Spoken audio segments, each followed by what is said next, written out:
The Daytona 500 is barreling towards us, and today's 2 races will set the entire field. Your home for racing speed is proud to present the Gatorade Duel at Daytona. Here is what we already know. Carl Edwards is on the pole for the Daytona 500. He has never won the Great American Race. Neither has his teammate Greg Biffle. Biffle will race in Duel number 2 today. The 2 of them fill out the front row. But where will everyone else start? Last year's winner, Trevor Bayne, is in the field. What he does in this race will affect the outcome of others.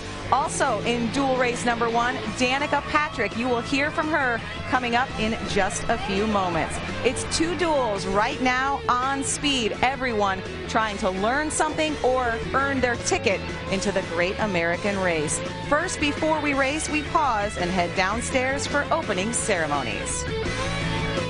Ladies and gentlemen, please rise and remove your hats as the Daytona Beach Police Department Honor Guard present our nation's colors. Please remain standing as Dr. L. Ronald Durham of Greater Friendship Missionary Baptist Church offers today's invocation. Let us pray. Lord, we ask your blessings on the brave drivers who dare to push their skills to the limit. Give them the courage, Lord. Keep them safe from all danger as they strive for position. Help them to run this race with patience. Teach them to rest in your promise that regardless of our position on earth, if we trust and serve you, one day the last shall be first. And in your name we pray. Amen and Godspeed. Now, please welcome from Orlando, Florida, Katina Mack as she performs our national anthem. Oh, say, can you see by the dawn's early light what so proudly we hailed at the twilight's last gleaming, whose broad stripes and bright stars through the perilous fight o'er the ramparts we watched were so gallantly streaming, and the rocket's red glare, the bombs bursting in air, gave proof through the night that our flag was still there. Oh, say, does that star-spangled banner yet wave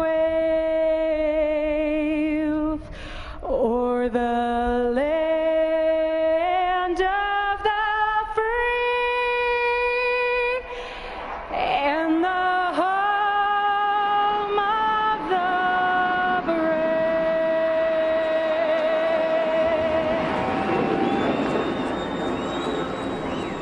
Speed Weeks began Saturday night with a crash-filled shootout. The word duel is a perfect way to describe what you're about to see right on speed. It's time for a duel. No, not that kind of duel. This is a duel. Daytona Beach style. Just 2 drivers now know their Daytona 500 starting spot fate. As for the rest of the field, they'll just have to slug it out today to see where they start their engines this Sunday. And some others will have to drive their way into the Great American Race. Like they say in real estate, it's location, location, location. Building the 2012 Championship Foundation starts right now as drivers look to find out who has their back and who doesn't. The duel in Daytona is next, only on Speed.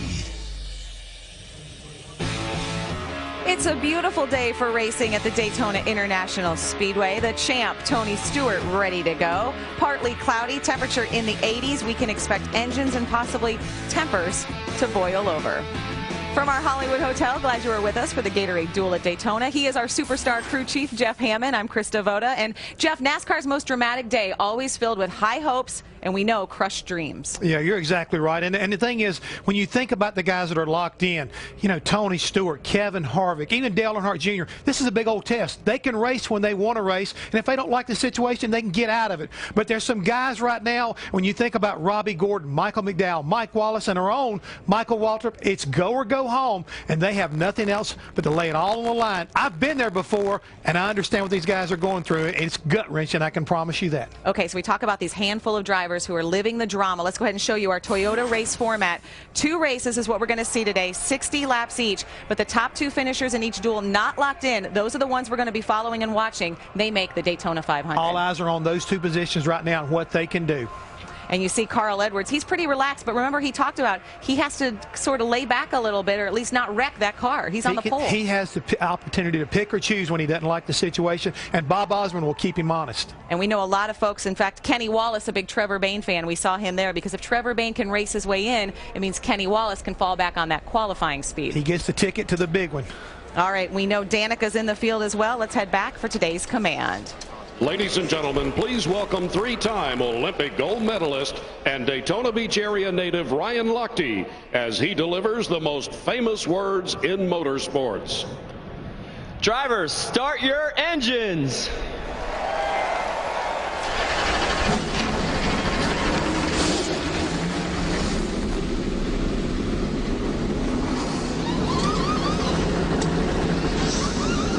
When the dust settles and the duel is over, we may also know which drivers have the upper hand to win Sunday's Daytona 500. Could Danica possibly do it? It all starts right now. Speed's presentation of the Gatorade Duel at Daytona.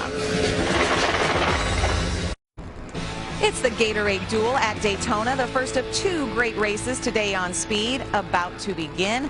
We know danger and excitement lurk around every turn. I'm Krista Voda along with Jeff Hammond. We are about to see if Michael Waltrip, the newest member of our NASCAR team, can race his way into the Daytona 500. And that's why upstairs calling the race along with Mike Joy and Larry McReynolds is an extremely interested and excited analyst. Hey, Mike, will you be able to keep Darrell Waltrip under control?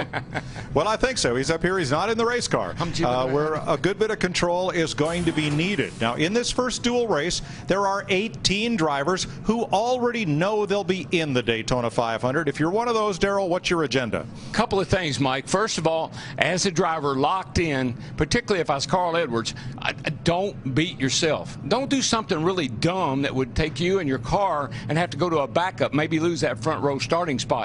But there are a bunch of other guys in this race that have new combinations, new crew chiefs, some drivers and some different cars. So everybody that's starting this race today, almost across the board, have an agenda to get something done in this race leading up to the 500 on Sunday. And Larry, 7 of the drivers in this race and the next one are trying to race their way into the Daytona 500. There's only 2 spots available. Are these the desperate hours? Well, there is. And a lot of things have to happen right for those drivers, Mike, to qualify into the 500. You have to have a drafting fringe. You're going to make one pit stop. It needs to be mistake-free. When we get to the closing laps of these 2 races, for those drivers, there'll be a lot of figuring. Where am I running? How am I relating to those other guys that I'm racing? Talked to Michael Waltrip this morning, loved what he told me. He said, Larry, if I go up there and I finish 1st or 2nd in the race, with everything that can happen on the last lap, I don't have to worry about where I'm running. It's true. Michael Waltrip trying to race his way into the Daytona 500. That's his best chance. He has a slim chance to fall back on time, but racing in is the best way to make it on Sunday.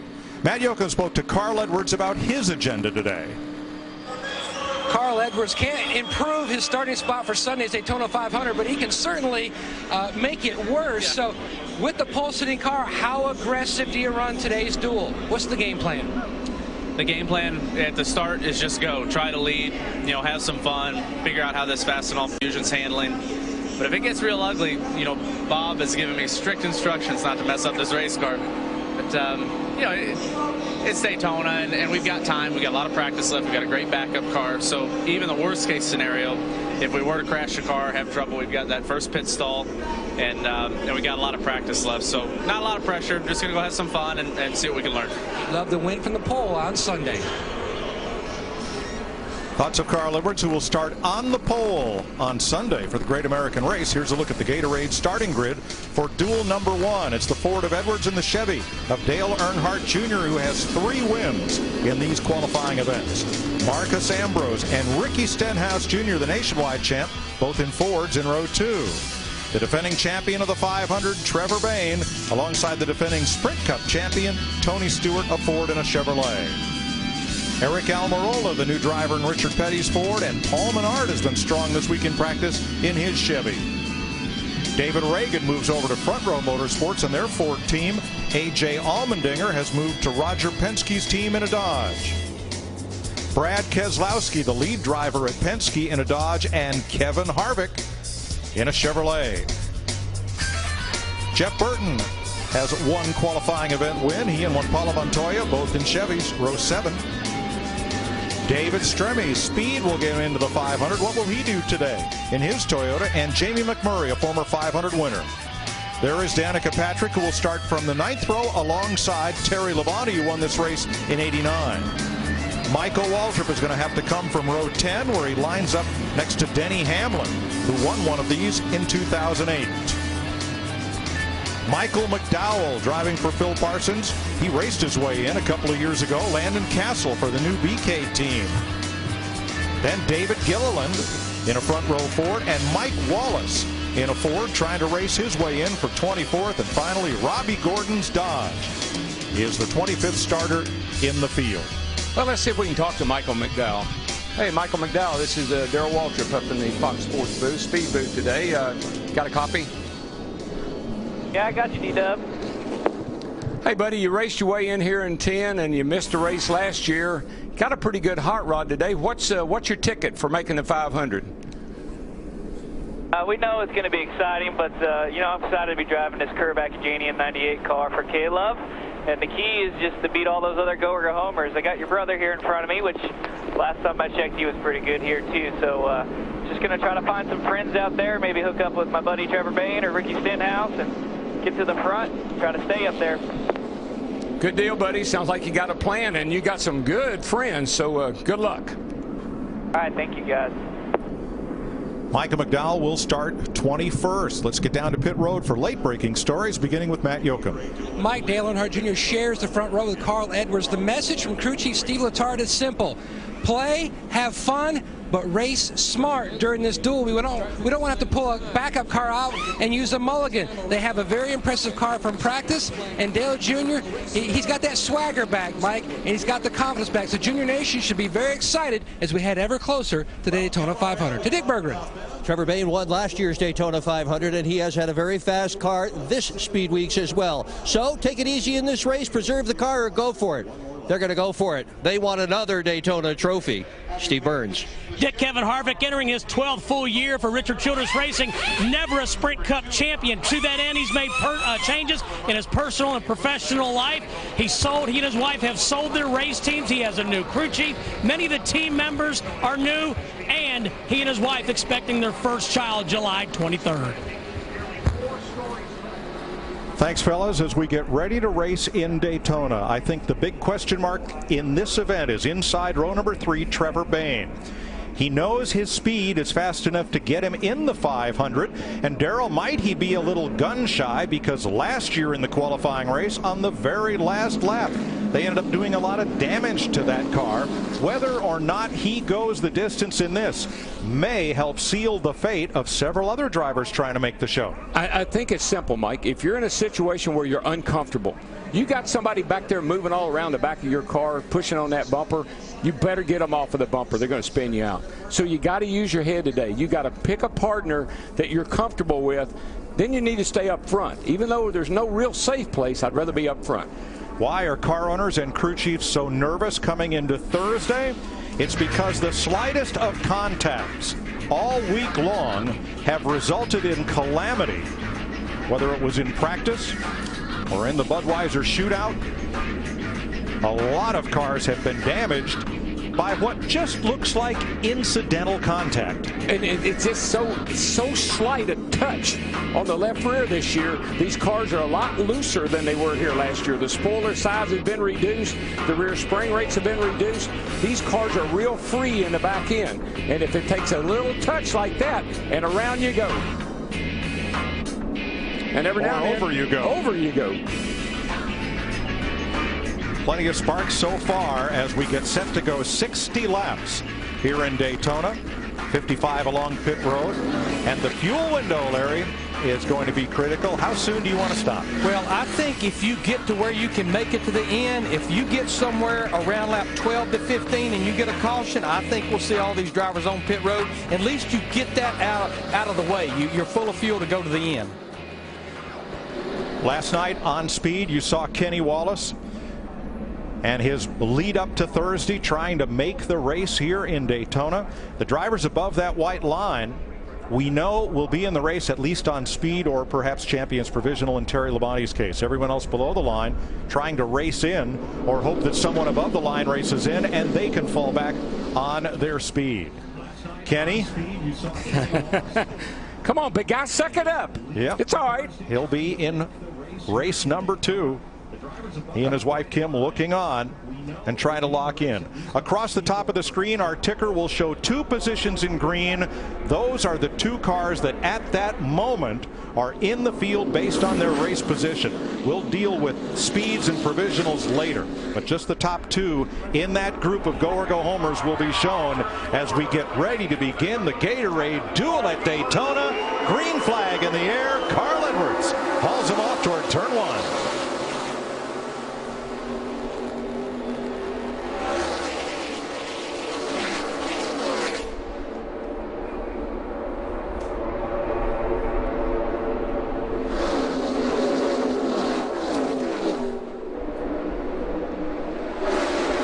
Robbie Gordon in trouble. Smoke billowing from his Dodge toward the back of the pack. Gordon's only shot to make the race, to race his way in today. Yeah, he cannot fall back on his qualifying time, so this is not good for Robbie Gordon here on the first lap of this Gatorade Duel. Could be a couple of things. Could be a tire rub. Sometimes they work on the engines. They get a little oil on the headers, messing around with it. But that looks like possibly a tire rub. Right front on Robbie Gordon.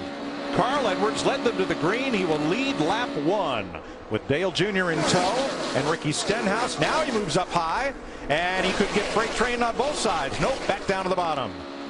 Tony Stewart on the charge.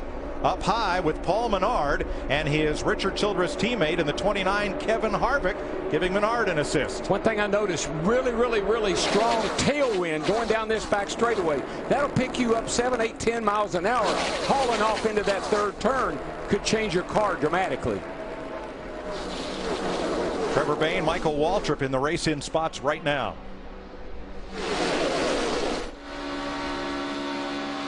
Three wide mid-pack. That's Jeff Burton in the middle. Just up ahead of Michael Waltrip. One thing we saw a lot of in practice was Menard and Harvick working together, constantly pushing. They're on the outside, but, well, the bottom lane's going to go for now. It's amazing the way it works here, though. The Fords had so much speed in single car qualifying, but when you put them in a big pack, you start drafting, it becomes an equalizer. Anybody can go up there. Yeah, one thing that you really, you look at this right now and say, okay, we're okay, pretty calm, everything's going well. But, man, as we've seen, just one little tap on that left rear by someone accidentally, and you're in big trouble. And back that pair of Menard and Harvick go as Trevor Bayne and Michael McDowell are now in the transfer spots. McDowell on the bubble ahead of Waltrip, Labonte, Wallace, and Stremme. Mike, you're driving these cars. I mean, obviously the driver's in control, but with the wind blowing the way it is, the turbulence off the other cars, these things move around more than you think they do, and sometimes it wiggles and a guy bumps you from the rear, and around you go.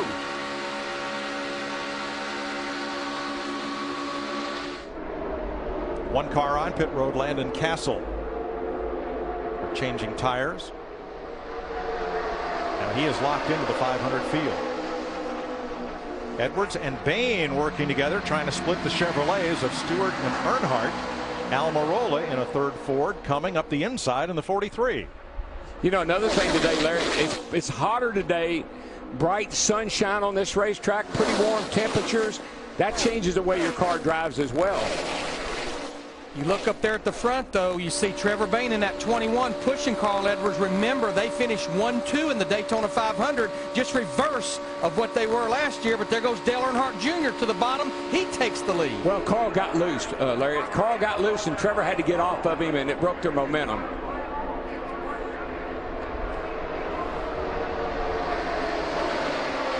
Murray with a look outside of Menard as Bayne tries to help Edwards back to the front.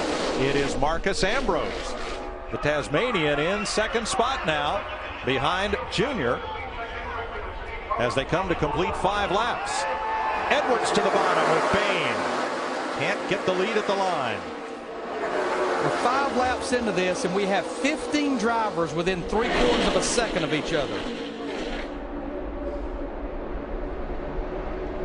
Well, Trevor went into turn 1 then, and the car really went up the hill, but he was able to stay in contact with Carl.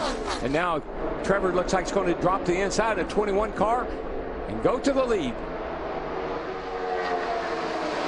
An interesting combination of the 2-car push-pull and pack racing in these opening laps.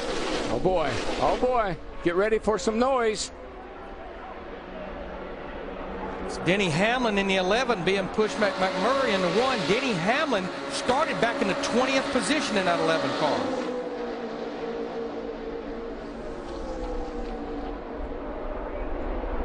Four cars trying to break away single file at the front and not getting very far away, are they? Dick Bergman? Well, Denny Hamlin told me right before the start of this race that he wasn't going to try to preserve his car either. It was to the front. That is number 11's strategy in this event. You know, Mike, about 15 laps, 15 to 18 laps, that's when the tires have built up max pressure. That's when all your temps are at max operating temperature. And that's when your car starts to change. Burning off a little fuel, things starts to tighten up a little bit. Right now, we're in a transition from the way the car started to what you're going to have the rest of the race. Right now, the transfer spots, Michael McDowell and Trevor Bayne. Steve Burns? Mike, just listening to Kevin Harvick, he said that it was a little bit too early. He didn't want the engine to get too hot, to be pushing too much right now. We definitely have warmer temperatures today than we had in practice yesterday, and for sure in the Budweiser shootout on Saturday night, that's something your driver really has to be careful about. You know, Larry, right now, if I were in the race, I would be locked in pretty in a starting position for the 500. I'm not so sure I wouldn't just ride around a little bit here. Stay in contact and let things shake out. Stay on the lead lap, but don't get up there and get too racy just right now. Suddenly shot to the outside wall and took 3 more with it. That's Paul Menard on the right, Montoya in the middle, and that's David Gilliland to the left. There was one other car involved, but one car, I believe Montoya's, took a huge hit to the outside wall. Yeah, something happened. The car just shot up the banking. Let's see if we can get a look at it. Left lane to the inside, Gilliland. Oh, he's loose. He's already sideways getting in, and he just comes right back up the hill. Looked like Michael McDowell got David Gilliland in that left rear quarter panel, turning off in the corner. You were talking about that. Yep. Now, all 3 of these cars are in the race. You're going to look way to the right side of the screen. Man, it came back up that hill in a hurry. Yeah, Montoya in the 42, Menard in the 27, just victims, nowhere to go. And the 4th car involved is Brad Keselowski in the 2, who has come to pit road for repairs. Here's another look. Trevor Bayne got a little damage, not much. McDowell was real lucky he didn't get involved in that 98 car. Danica Patrick scoots past, and all 3 of these drivers have climbed from their cars okay. Wow. The 2 cars on pit road as well. He had some damage, got some right side damage. Gosh. Easy. Slow down. You can go low. Clear all the way low to the apron. Get down to the apron. Let's go. Get through there. Good job.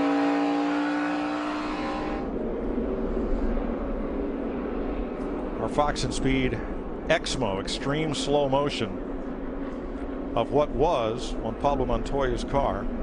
Look at that. I mean, just look at all the parts and pieces. The engine is moving. The radiator is falling out. Those bars that are all welded to the frame coming off. That thing is it's just coming apart. Well, when this wreck starts, these drivers are going off in the corner almost 200 miles an hour.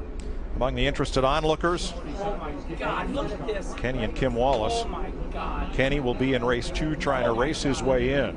Now this accident on lap 9 has no effect on Wallace's chances because it involved 4 cars that are locked into the 500. But do you see, Kenny Wallace is a race car driver. You see his reaction. Oh my gosh. I mean, it's like I am. When I see a wreck like that, the first thing I think of is, man, I hope nobody gets hurt. And it's the mentality of a driver. Pit stops, Dick Berggren. Trevor Bayne coming down pit road for fuel at least, and tires as well. He almost certainly is going to need more fuel to finish it. Matt. Dale Jr. easing into his pit box, not to slide the tires. Slight chassis adjustment, and Caleb Hurd tops him off. Steve. Matt, Richard Childress Racing teammates Jeff Burton and Kevin Harvick in, both taking 4 tires at gas. They think they're close enough to their window where they might be able to make it. Harvick concerned about running a little bit too hot.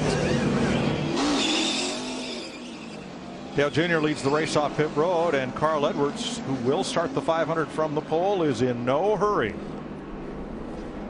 Marcus Ambrose stayed on the racetrack. So did Denny Hamlin, David Stremme, and Terry Labonte. Grinding crash down in turn 1. Speed's presentation of the Gatorade Duel at Daytona is presented by Gatorade. Gatorade knows it all begins within. Win from within. And brought to you in part by Napa Know-How. Get the right part the first time. And by DirecTV. Only DirecTV gives you dedicated driver channels so you never miss a second of your driver's race. Call 1-800-DirecTV. A 4-car pileup in turn number 1, primarily Paul Menard, David Gilliland. Gilliland spinning off the front bumper of Michael McDowell, taking Montoya and Menard to the wall, and some right side damage for Brad Keselowski.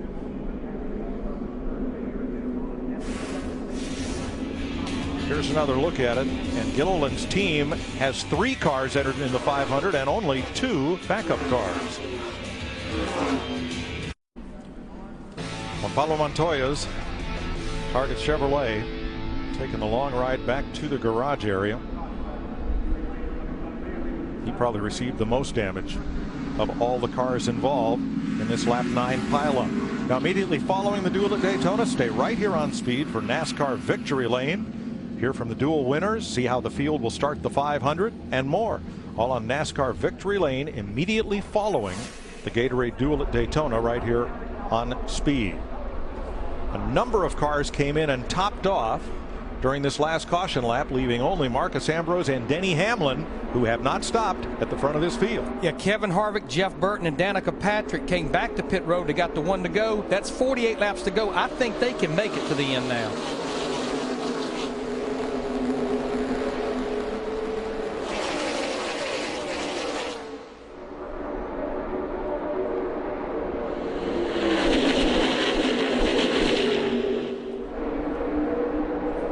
Of 60 laps complete. Ambrose out front on the inside with his teammate at Richard Petty Motorsports, Eric Almirola, trying to give him a boost.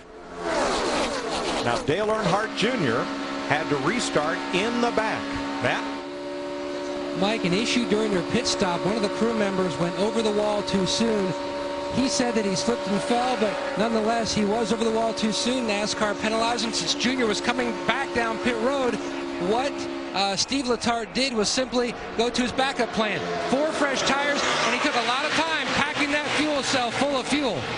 The other issue Jr. has, not an issue necessarily, but he's telling his spotter up there, talk, man, talk. Tell me what's going on. Talk constantly. You see Robbie Gordon right there in the 7 car. I think that caution was a huge break for him. Remember when the race started, he had a lot of smoke coming out of the right front. They stayed on the racetrack. They made the repairs under that caution, and he's not in the transfer spot, but he's sitting there running close to the top 10. That's the whole thing, Larry. As long as you can stay on the lead lap until the very end here, get everybody grouped up in these big packs, you got a chance. 3 cars knocked out in that crash at lap 9. Dick Berggren is with one of the drivers. If the car can't be driven back to the garage, the driver goes to the care center. Paul Menard has just walked out of the care center. What happened? I don't know. I saw Gilliland got spun on the bottom, and I kept my foot in trying to clear it, and just didn't quite make it. But you know, this plate racing deal is pretty tough right now. It's kind of a hybrid of the two, the pack draft and the tandem draft, and just not working out very well. Going to start in the back of the Daytona 500. Paul Menard. Thanks, Dick. Also in the garage, Landon Castle drove into the garage. First car out of the race. Terry Labonte, after a long pit stop, has just gone to the garage, so he will make the 500, virtue of the champions provisional. Gilliland, Montoya, and Menard also out as Tony Stewart comes back to the lead. What Menard is saying is it's kind of like, I'm not sure, you know, I know pushing is faster, but it's also more treacherous. And so you're sitting there, do or don't, and that indecision sometimes gets you in a lot of trouble. You see Michael McDowell right there in the 98 car. Remember what Michael Waltrip told me this morning. Go up there and finish in the top 2. You don't have to worry about who you beat. Michael McDowell is inside the top 5 right now with that 98 car. Well, I sort of remember what he told me when we talked to him on the parade lap. I got some good buddies out here, and one of them's right behind him. Trevor Bayne in that 21. And Trevor Bayne's biggest fan right now is Kenny Wallace, because if Bayne races his way into the 500, that opens up a place in the big race for the next fastest car from time trial speed, and that would be Kenny. See on the outside there, now the other Richard Childress driver is out of the show. Paul Menard, we just talked to him, but you see Jeff Burton in the 31 being pushed by Kevin Harvick in that 29. And just remember, the 11 car of Denny Hamlin leading the race. Where did he start? 37th in qualifying. And so, you know, Junior has to go to the back. You know, it's not a big deal in this kind of racing. Denny Hamlin has come from 20th on the grid to 1st. Now, he did stay out when everyone else made pit stops, but he has the front spot, and right now the 2 transfer positions are Michael McDowell, 2nd overall, and Trevor Bayne. Yeah, we know Denny Hamlin in the 11 and also Marcus Ambrose in the 9, who's running 15th right now. They still have to make a pit stop to make it on fuel.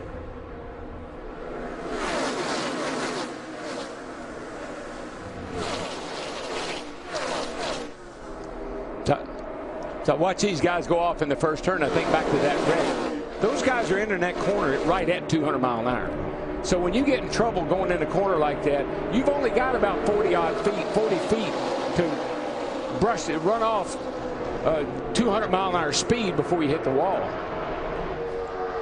18 laps complete, and this pack has spread itself out quite a bit from what we saw in the first 8 laps. Look at Michael Waltrip in the 40 on the outside. He's moved back into the top 10, but still not in one of the transfer spots. Right now, that's McDowell and Bayne running 3rd and 7th. And Bayne dropping way back, and Michael Waltrip passes Trevor on the outside, and now McDowell and Waltrip are in the transfer positions.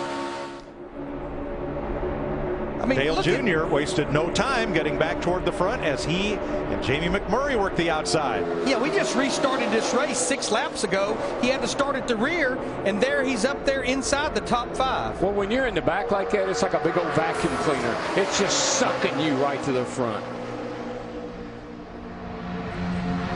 Right now, McDowell and Waltrip in. There's Bayne trying to help McDowell, who presently is back in. And this is the seesaw battle we're going to see right to the very end. And that's why I say, as long as you can stay kind of in a little bit of a hunt, you're going to be okay. You got a shot.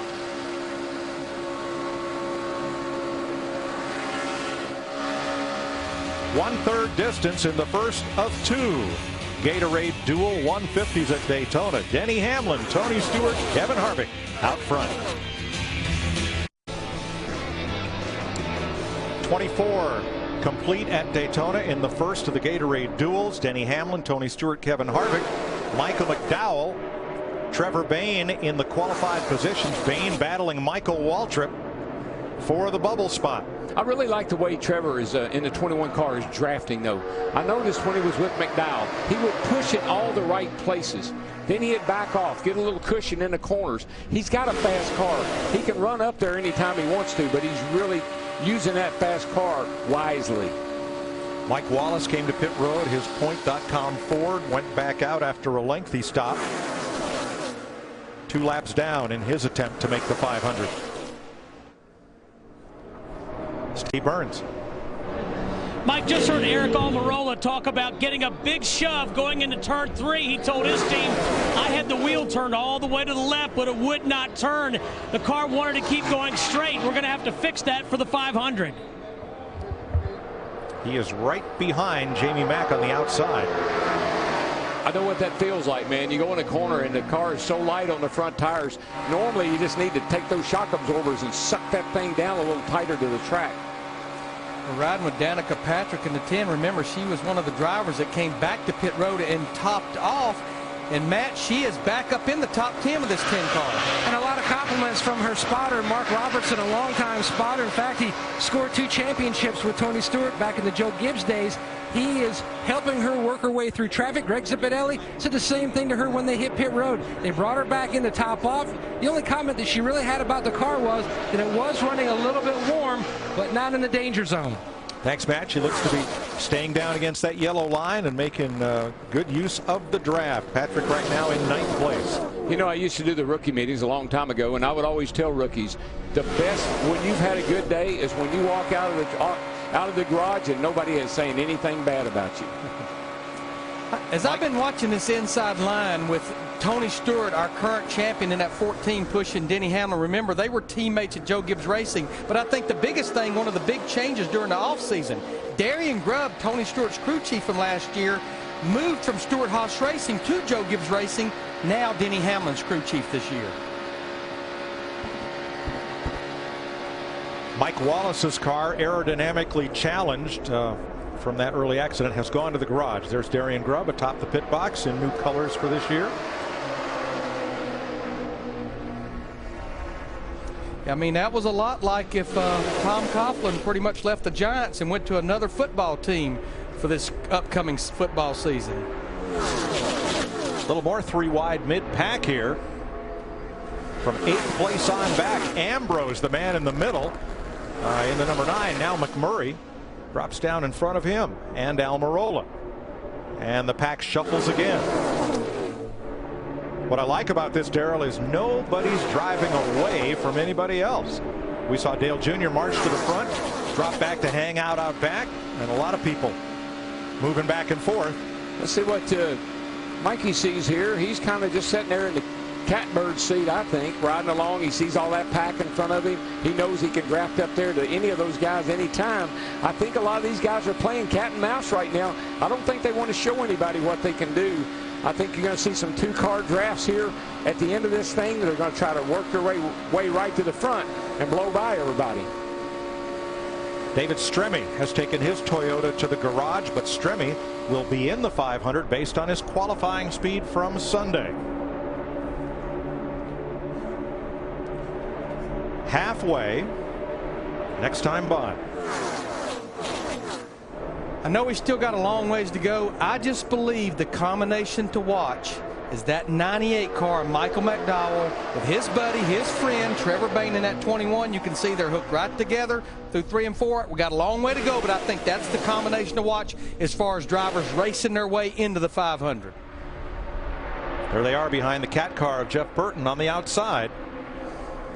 And right now, McDowell and Bayne are in the 2 transfer spots. Most of the time, a driver's mentality is, I'll go with whoever can help me.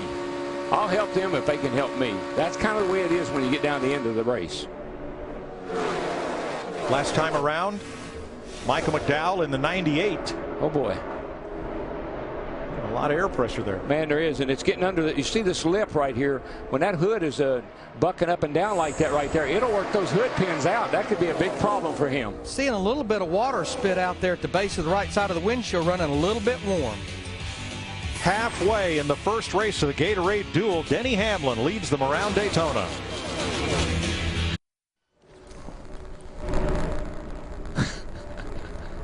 Maybe you got to wire off. Maybe got to wire off. 35 laps complete. Only one caution flag so far. Lap 9, a 4-car pileup. 4 cars on track racing for the 2 transfer spots. Right now it's McDowell and Bain. Can Waltrip or Robbie Gordon move up? Here are the cars behind the wall and out of this race. Most all of them will be in the Daytona 500, all except Mike Wallace have a way to get into the race on Sunday. You know what makes me nervous about kind of where we are right now? It gives some of these guys way too much time to make a plan to how they're going to win this thing or get into the race. Makes me a little nervous. Well, speaking of time, the sand is running out of the hour.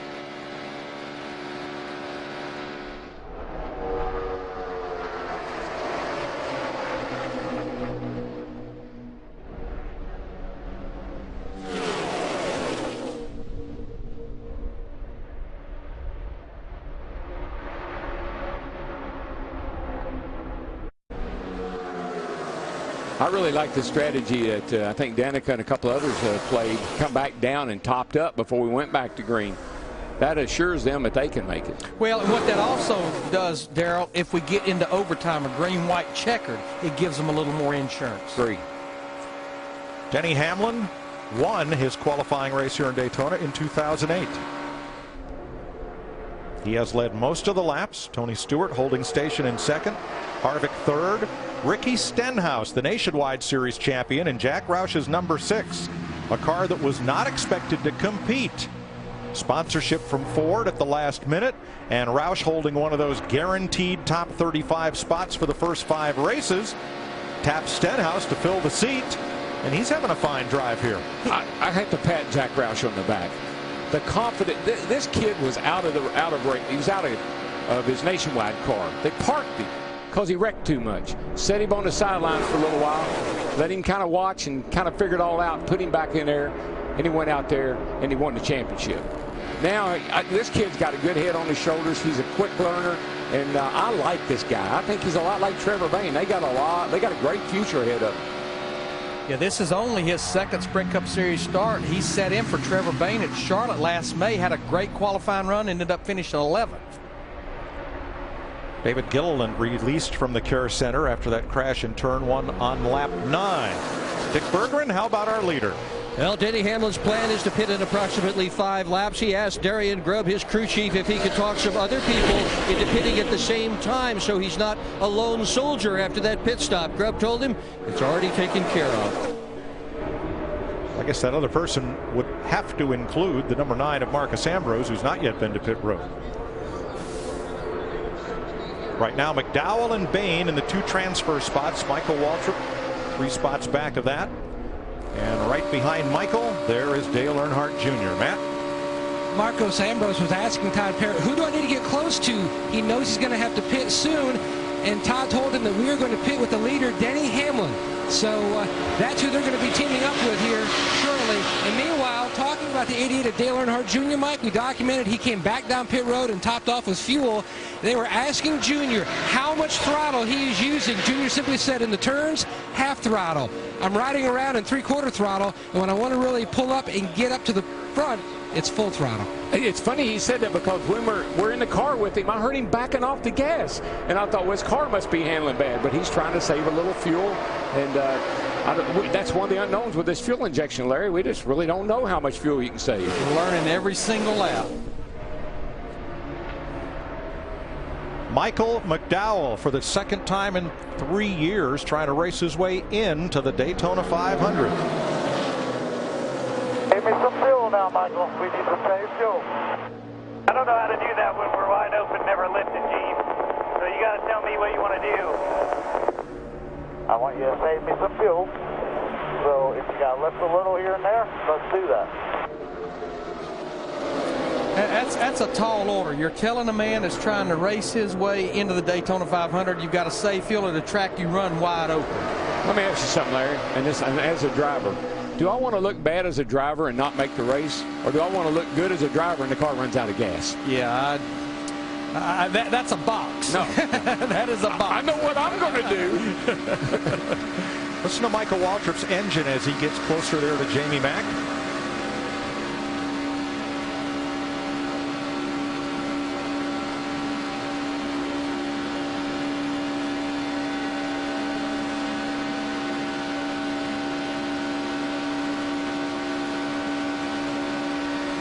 Well, part of the magic of drafting is it doesn't matter if you're on the racetrack or the highway. If you're tucked up close behind somebody, you don't need to run as much throttle as the lead car to maintain that same speed. You're right, Mike. And one thing you got to watch here now when these guys get up front here, get ready to make these pit stops, man, it's so easy to get run over from behind. You got to let the guys know you're coming. You got to get that hand up. You got to wave. And that's happening right now. Here comes Denny Hamlin in the 11. He's hitting pit road as well as Ambrose in the 9. Dick Berggren. It's going to be a 2-tire change as well as fuel. And this is the same crew that pitted him last year. Oh, so many teams. New people over the wall. Not this one. These guys are very experienced at doing what they're doing right now. Matt. And Dick, they've called an audible at one point. They were just going to go with fuel only. Now they're going to go right side tires on the 9 machine. Solid stop, and he's away waiting on his new teammate there, the 11 of Denny Hamlin. The 9 car of Ambrose almost had to do the same thing as the 11. It's important those two drivers leave pit road together and try to hook up, but I still believe it's going to take a caution to get them back into this thing. Yeah, about all they can really do is try to stay on the lead lap right now and hope for a late caution. 44 laps complete. Tony Stewart is the new leader with Hamlin's pit stop. To go this time by in the Gatorade Duel. We apologize for audio difficulties somewhere along our transmission path. I believe we have that fixed for you. Tony Stewart leads Kevin Harvick both in Chevys, then the Fords of Stenhouse and Almirola. The Chevy of Burton, the Dodge of Allmendinger are the top half dozen with McDowell and Waltrip right now in the 2 transfer spots to the 500. Steve Burns. Mike, I'm going to update you on a few Chevrolet teams. It's really close, real close on gas for Kevin Harvick in the 29, Jeff Burton in the 31, and Tony Stewart in the 14. The teammates, Jeff Burton and Kevin Harvick, about a lap short. The 14, about 3/4 of a lap short. They're trying to save fuel when they can. Matt? Steve, an update on some other Chevrolets. The 10 of Danica Patrick, they are close. I just talked to Steve Letarte. They are close as well. Remember, those 2 cars both came back in the top off. And the 1 of Jamie McMurray, he is 3 to 4 laps short. His issue, he lost his teammate Juan Pablo Montoya earlier, so he's trying to find someone to pit with. I'll tell you something I think is going to shape up here before it's over with. Michael and Junior, they'll work together because they kind of talked about it. And then McDowell and Bain, they've already worked out a little bit of deal to work together. So I think that's going to be the 2-car tandems that are going to really try to go right at the end. Right now, Michael Waltrip and Michael McDowell in the 2 transfer spots. Dale Earnhardt Jr. and Michael Waltrip have finished 1-2 in this race twice. And in Sprint Cup point races at Daytona and Talladega, a total of 4 1-2 finishes between them. Well, we know in that 2001 Daytona 500, our first NASCAR on Fox broadcast, Michael Waltrip won the 500. Dale Earnhardt Jr. finished 2nd. So who will have to pit and when? That becomes the big question right now. Yeah, the pack's catching up with Hamlin and the 9 car there, but they're gaining about 3/4 of a second a lap on those guys as they chase them back down. Now that would not have happened a year ago because the 2-car tandem, the 2-driver tandem, was faster than the pack. But the rules package has changed in an effort not to prevent tandem racing, but let's say create a disincentive for it. Yeah, and they've had to make the switch a couple of times. That slows them down at least another second. So they're sitting out there, like I said, hope for a caution. 10 laps to go. You know, Michael Waltrip in that 40, he has latched on to this group that's in single file right now. And slowly but surely, Michael McDowell in the 98, Trevor Bayne in the 21, they are losing touch with this group. Yeah, if Bayne's going to help McDowell, he better get up there and start doing it pretty quick. But I tell you, that's a sharp kid in that 21. He knows how to run this racetrack. I really am impressed with his drafting skills and how he thinks. Well, the only other car trying to race in. That's one car comes Michael's on pit road. Down to pit road speed. Matt, what's up? And he's one of those first cars to hit pit road to come in and top off, just needing a few seconds of fuel. They clean off the grill, and he is away for the two-time winner of the 500. Boy, he really needed somebody to stop with him, but I guess that's where you find out where your friends are, right there, among those who need fuel and those who don't. 9 to go. Well, if he gets some other drivers in that lead pack that peel off here shortly, they should come together once they've left pit road. As much as you want to help somebody, you just can't jeopardize your own finish trying to work with somebody. Even though, you know, for Michael, it's a life or death. He gets in or he doesn't, but he just can't take the chance. That's right. He has to finish the race to make it in. So that puts McDowell and Bain. Oh, Michael spun on the back. And Michael crashed down the back.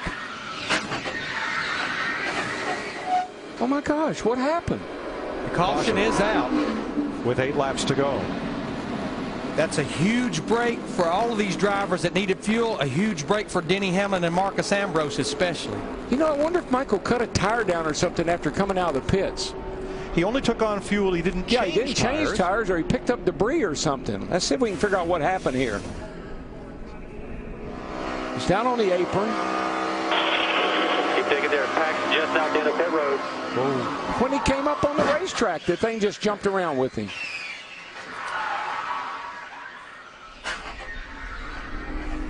Daryl, did it look like maybe, again, we know he's desperate. He's trying to get back up to speed. Did he jump up on the apron too quick? Well, I don't know about too quick, but that transition from the apron up on the racetrack, we know that's hard. I mean, that's hard to do. Just with picking up debris on his hot tires, he didn't change tires. The car just spun out. Michael getting ready to climb out, telling the crew he is okay. Heartbroken, perhaps, but okay. Matt? He told the team on the radio, Mike, that he was just trying to get up to speed as quickly as he could. He didn't want to get a penalty by NASCAR by going up above the 2 yellow lines too quickly. And he apologized. He felt bad, he said. NASCAR requires you to drive around the apron through turns 1 and 2 and then blend in at the exit of turn 2 back up onto the racetrack.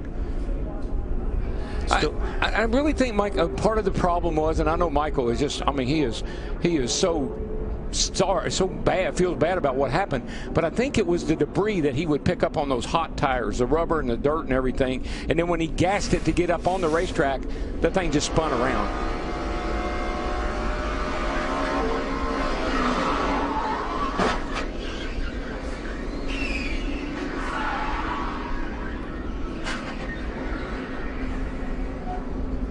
And from on board.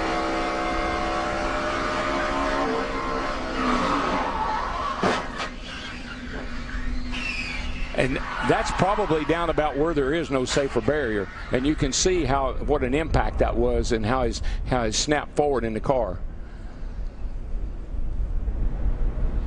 And in addition to the cost of the damage, that's about a $240,000 hit for Michael Waltrip. That's the difference between starting this race and starting Sunday. And what's going to be about a 5-lap shootout. We now only have 3 of our go or go home drivers on the racetrack: McDowell, Bain, and Robbie Gordon. Pit stops for those who need it. Ricky Stenhouse leads them down. Here's Dick. After a very long debate, Trevor Bain will pit for 3 seconds worth of fuel, and that's it. Matt. And McMurray needs only a few seconds fuel as well. Fuel only for him. He's away. Dale Earnhardt Jr. he topped off. Danica Patrick, 3 seconds of fuel for the 10 car.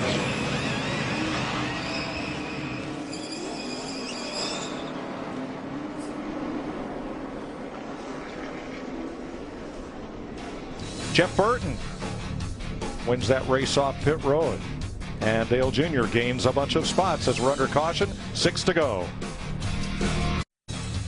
5 laps to go. We're under caution for Michael Waltrip's crash in the backstretch as he was trying to blend back up onto the racetrack after a pit stop. The car got away from him, went into the wall, and out of the race. Tony Stewart, your leader, Kevin Harvick, Carl Edwards, Jeff Burton, Dale Earnhardt Jr., Almirola, McMurray, Allmendinger, Keselowski, and Stenhouse. And right now, the race in positions are Trevor Bain and Michael McDowell. Robbie Gordon still with a chance to race his way into the 500. Every race we cover has a wow moment in it. Ours is getting ready to happen.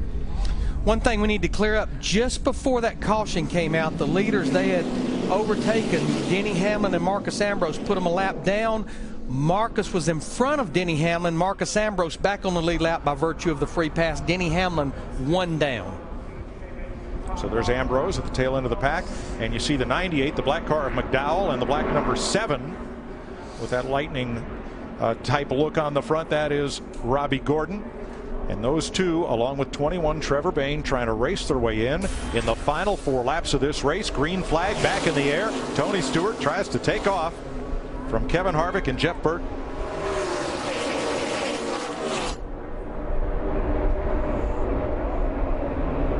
There'll be some slicing and dicing here once we get up to speed.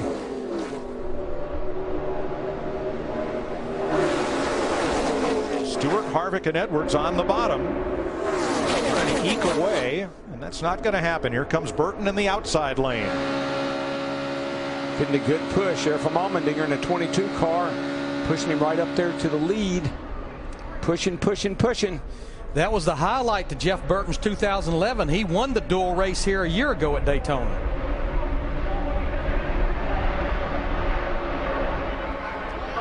Three wide as one car breaks out to the outside. That is Eric Almirola with Ricky Stenhouse. Yeah, he jumped out there. I thought he was going to be by himself, but all of a sudden a bunch of friends jumped up there behind him. Yeah, that's the young guns up on the outside. They're high, they're rim riding, baby. 3 laps to go, Steve. Pretty big gamble for Kevin Harvick. As I said, Mike, close on fuel. Shane Wilson, the new crew chief, wanted to bring him down. Kevin convinced him that he'd saved enough gaff. Let's see if it works. Jamie McMurray got knocked out of line and comes back up on the racetrack. Still side by side with Burton.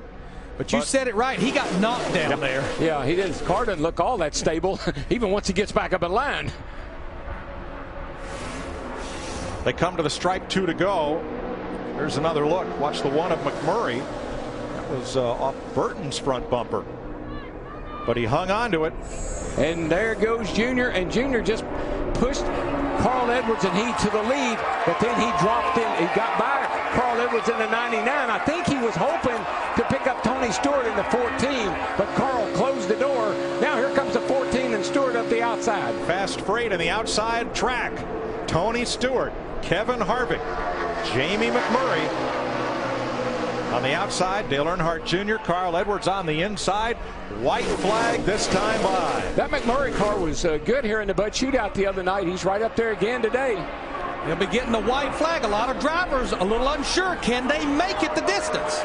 Burton slices top to bottom, passes 3 cars and lines up 3rd for this final lap. Tony Stewart sitting out there right now. That is not a good place to be. He's a setting duck. They're going to come by him like he put on the brakes. Yeah, watch the run these drivers get that are lined up. Here comes Dale Earnhardt Jr. right there in the 88. Watch Burton. Here we go. Here we go. Oh, hard in the wall.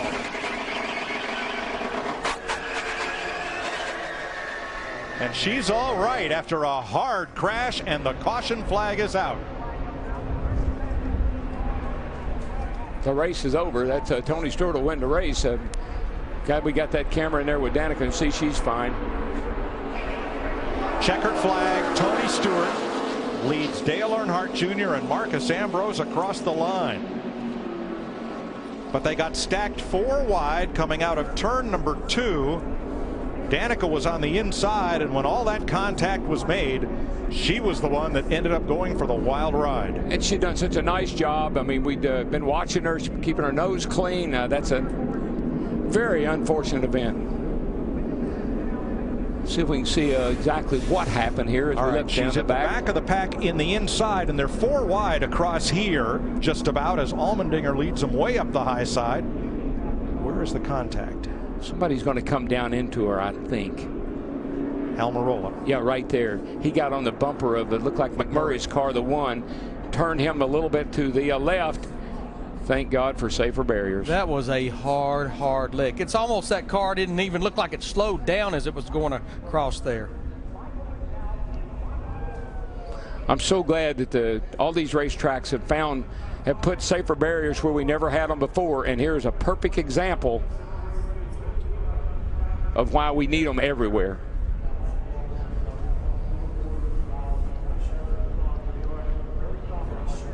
So Danica Patrick is okay after this.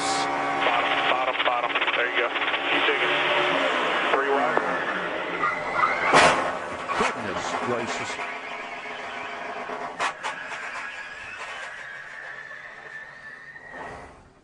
Let's go on board. Bottom. There you go. Keep digging. 3 wide.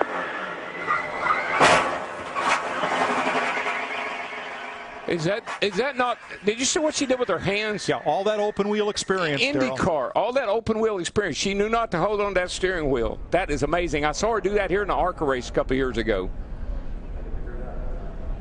I mean, if you hold on to the wheel there, you can break a wrist easily. Yeah, but when that wheel wrenches your hands. Do you just have any idea when you're headed for that wall that fast that you got the time to think about letting go and putting your hands up like that?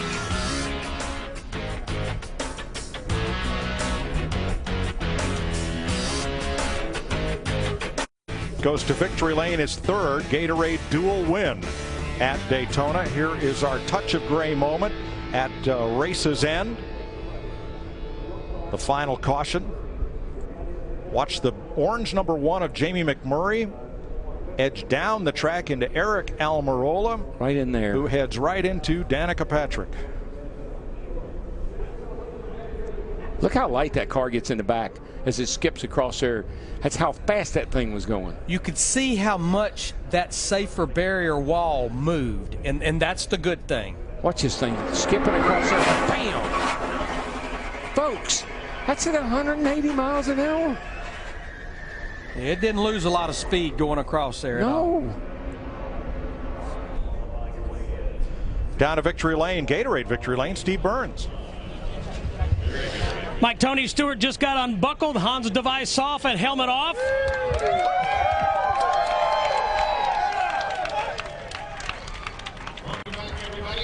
Well, Tony, didn't take you long to get your first win with your new crew chief, Steve Addington. But I'm curious, how bittersweet is it? Danica took a big shot down on the backstretch for you to pull into victory lane, but to see her go through that.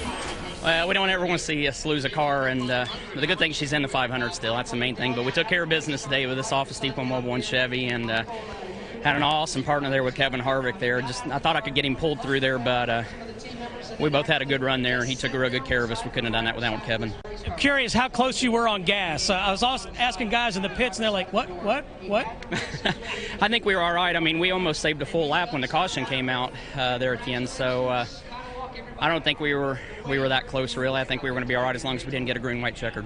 Congratulations on the win, Tony. Let's go to Matt Yoakum. And catching up with another driver who has raced his way into the Daytona 500, Robbie Gordon. Early on, smoke from the car. Can you describe just how big of a turnaround this is for you and your team? Well, the motor's been running hot the whole time, and we were a little concerned about the oil, so I couldn't even run in a pack more than 10 or 15 laps. So going to have to do everything I can to work a deal with Penske to see if we can get a Penske motor for the 500. But this is the same car that we led Talladega with, and once we get in the pack, we're fine. The car's good. So I'm happy to make the Daytona 500, happy for Mape, happy for Menards, obviously happy for Speed Energy, and not only that, all my guys that just bust their butts week in and week out to get us here. Congratulations. Thank you. Mike? Thanks, Matt. Robbie used the first caution flag. He pitted and got rid of that tire rub and went on to make the 500. Looking at Tony Stewart, that is his 17th career win at Daytona International Speedway. Everything he's ever driven here, but still looking for that first Daytona 500 win. What I like is he was willing to make changes in the offseason. Everybody said, why? Hello. Danica Patrick checked and released from the infield care center. Let's meet the other man who's just transferred into the 500. Matt? An impressive performance by Michael McDowell. Can you describe how nervous you were and also the relief? You are in the Great American Race. Yeah, first and foremost, just want to thank Jesus Christ, my Lord and Savior, because you know, we didn't have the speed on Sunday to get in, and you know, to get this K-Love Radio Curb records. I want to thank Mike Curb and Kerry Akajani and drive the 98 for Phil Parsons, and to have this Ford Doug Yates Roush power pan underneath the hood, I just can't say enough. And all my friends, man, I just can't. You had some help from the 21, your buddy. Yeah, I owe him big. You know, there's something special on there that we can't break, and so it's just cool to see when we can work together what you can accomplish for the glory of God. McDrivers in the Daytona 500. Danica Patrick has emerged from the care center. It looked like a vicious hit. What was it like from behind the steering wheel? Happened really quick. I guess you can always imagine that when it gets down to the end of the race, everybody's, everyone's on each other's doors really close, and that's just kind of what happens at the end of the race. So, unfortunately, I was part of it. So, I felt like I was having at least a solid race. I worked my way up there at the beginning a little bit and hung around in the front group for a while. I don't know, felt like it kind of slowed down. I was dragging the brake a little, quite a bit, just to keep with the pack and not run up to him too quickly. So I don't know if that had any effect, but yeah, we were just looking to finish, to be honest. So unfortunately, that was not the case, and it was I don't know, it felt pretty big, so I don't know what it looked like. Before the crash, did you feel comfortable racing in the pack? Yeah, no, I felt good. I felt comfortable, and it was just a matter of getting into the right line with the right people and in the fast lane, and it was hard to get past that sort of mid-pack range. I felt like if I could have gotten up there, it would have been better, but of course it would be. Going up front is always better, but I feel I'm just bummed out. It's like 2 corners to go, and the GoDaddy car's in a ball, so maybe the backup car will be faster. There you go. There we go. Danica will start in the back of the Daytona 500 on Sunday. Good bit of optimism there. Patrick finishes 16th. Here are our Napa race results. Tony Stewart gets his 3rd Duel win, 13th Speed Weeks win, tying Darrell for 2nd on the all-time list. Junior, Ambrose, Edwards, Burton the top 5. McDowell races in.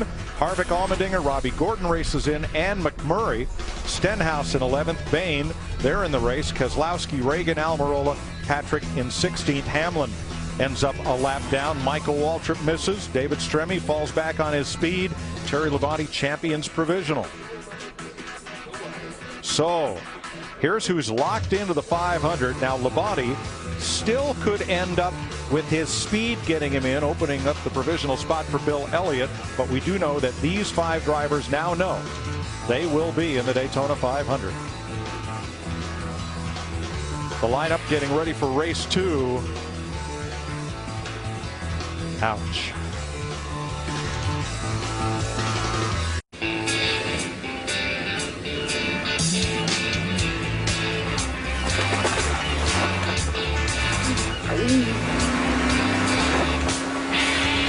It's the Gatorade Duel at Daytona. Race number 1 just wrapping up. Tony Stewart, a familiar face in Daytona's victory lane, although he's never won the Great American Race.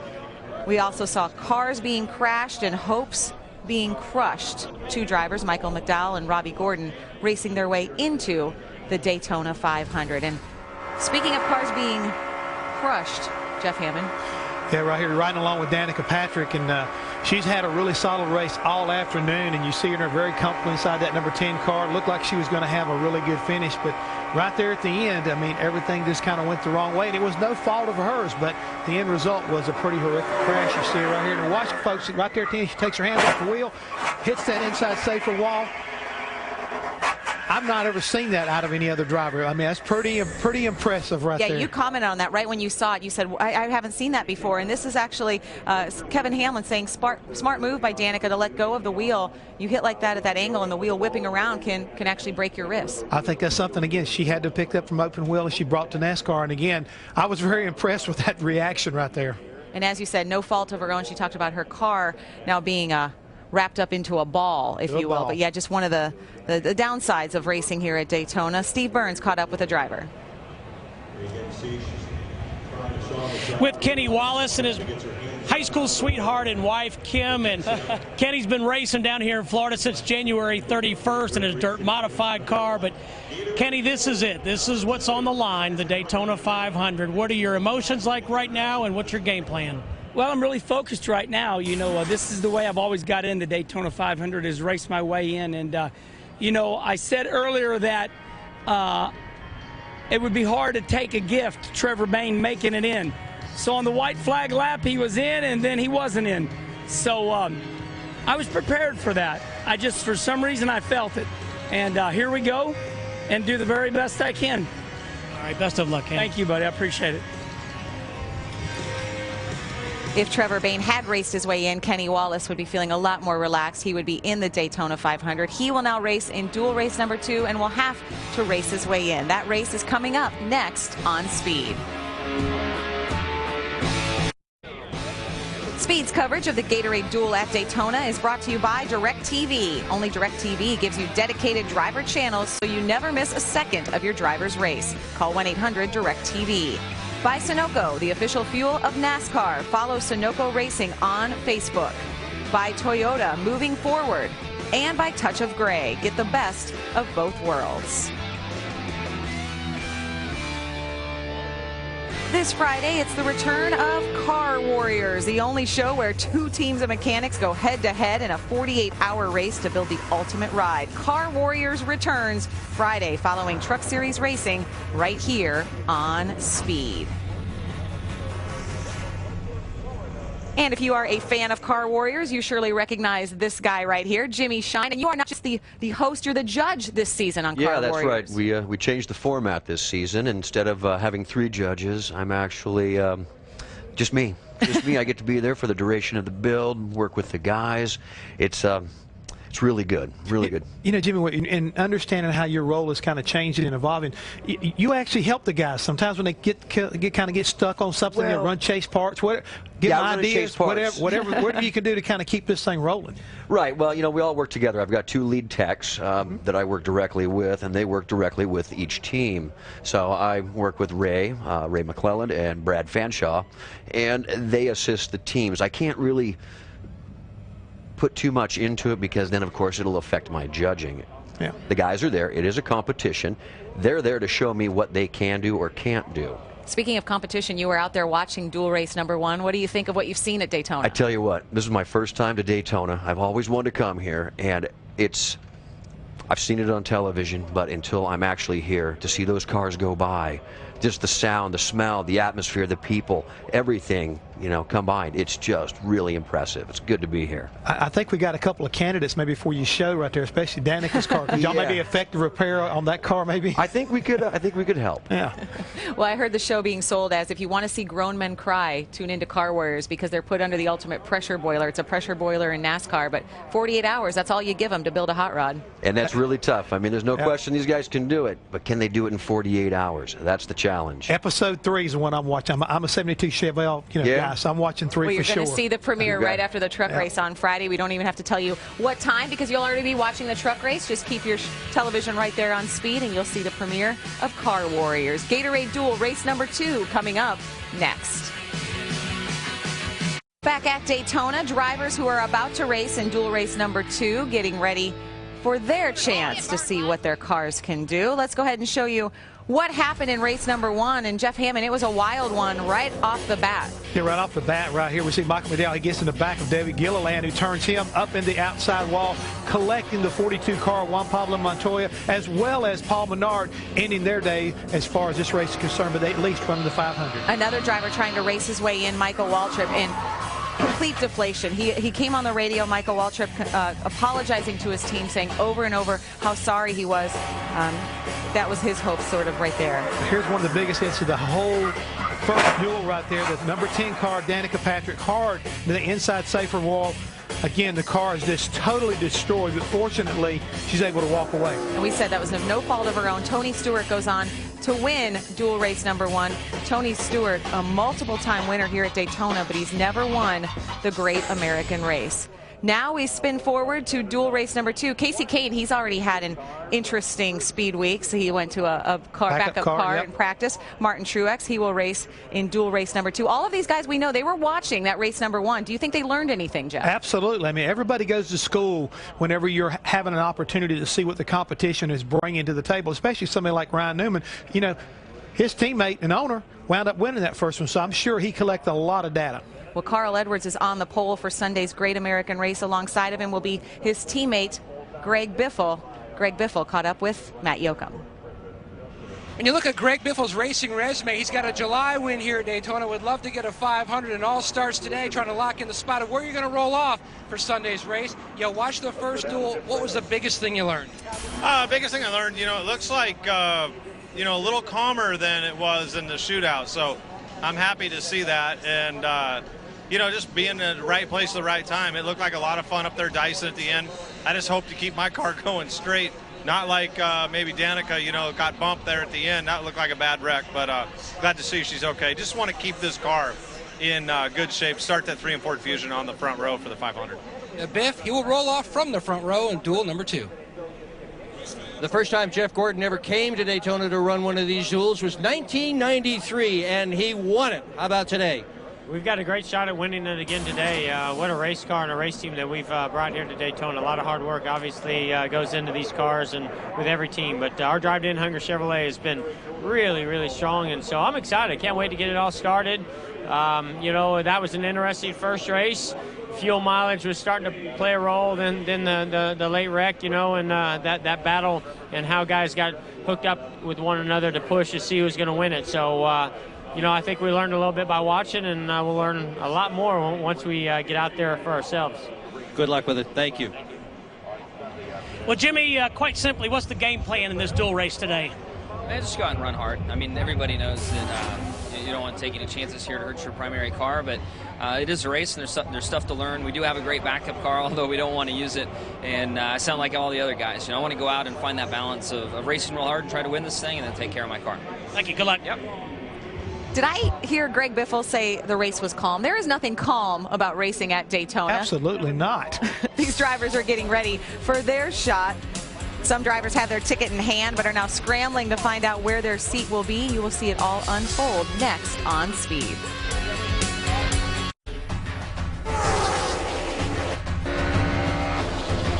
Come down, come down, come down, come right on you. Go low, go low, go low.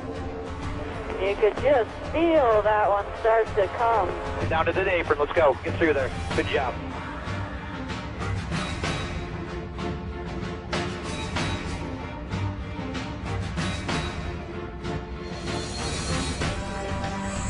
There is nothing slow or boring about Speed Weeks at Daytona. Always something to see and do. Kyle Busch getting ready to race in dual race number 2. And we already saw from race number 1 who is now locked into the Daytona 500. Michael McDowell and Robbie Gordon racing their way in. Trevor Bayne and David Stremme along with Terry Labonte locked in. Terry Labonte with the past champion provisional. Yeah, that's the thing is right now these guys know they can start enjoying what's going on and having an opportunity to start planning on the 500 and enjoying what's going to happen come Sunday. And you called this earlier NASCAR's ultimate game of musical chairs. There's just not enough seats for everybody. Not enough seats. And the thing is that we spin this thing forward toward the next and final episode as far as the second duel is concerned. Simple math, Krista. 6 for 2. That means there's 6 drivers looking for 2 spots. Somebody's going to be left out in the cold. Let's go ahead and take a look at our DirecTV format for this race, what you'll see unfold here on Speed. Gatorade Duel Race number 2, the 2 highest finishers in this race, not yet qualified. Those are the 2 of those 6 that you mentioned who are going to make the Daytona 500. Who do you like? Who do you think has a good shot? You know, right now, you got to think that I think he's motivated. I think Kenny Wallace is going to race his way into this race. The next deal is kind of trying to figure out the battle maybe between Joe Nemechek, who's a great super speedway racer, and a former champion, Bill Elliott. I mean, and the thing is, they're teammates. They're racing each other. Who's going to wind up getting in the race? And we saw aggression right off the bat with Michael McDowell early in that race. He was able to make his way into the Daytona 500. Robbie Gordon, he was smoking early and still made it in. So you never know what can happen. We will go racing next on Speed.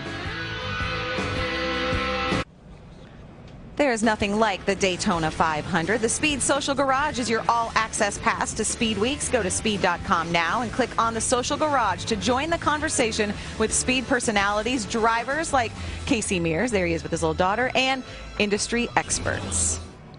Everyone these days is on Twitter. Michael Waltrip actually was able to get to his phone right after that deflating wreck. He said, as my mama would say, you will live.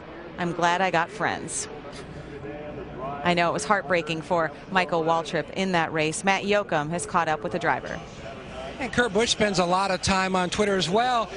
Your teammate almost from last year, you and Regan Smith worked a lot together. He's a row behind you. Do you try to team up again for this duel, or is it just pretty much every man for himself and just try to learn? Well, we want to team up like we did last year, but the rules are a little different. And you can get the short run speed, but overall the draft is a bigger player this year. Guys were real patient in that first race once it settled in. So we'll see how we do. We got the HendrickCars.com Chevrolet. We want to put her in a good spot for the Daytona 500. And he is always stout in the 500. 3 times he is finished second. Krista? Kurt Busch, a great restrictor plate racer. Greg Biffle will start on the pole for this dual race number 2. We have seen the Fords be very fast. Who will make it into the show? Kenny Wallace is going to race his heart out next on Speed. The race for a driver locked in is one of cautious aggression. Learn enough for the 500, but don't tear up your race car. Tony Stewart, already a winner. He won dual race number 1. The race for a driver on the outside, a race within his own mind. When should I make my move? 24 drivers have been patiently waiting for their turn. Drivers like Elliott Sadler and 5-time series champion Jimmy Johnson. Their Gatorade Duel race starts right now. We return downstairs trackside for the second race command. Ladies and gentlemen, please welcome back lead category manager for Harris Teeter, Steve Kravitz, as he delivers the most famous words in motorsports. Drivers, start your engines.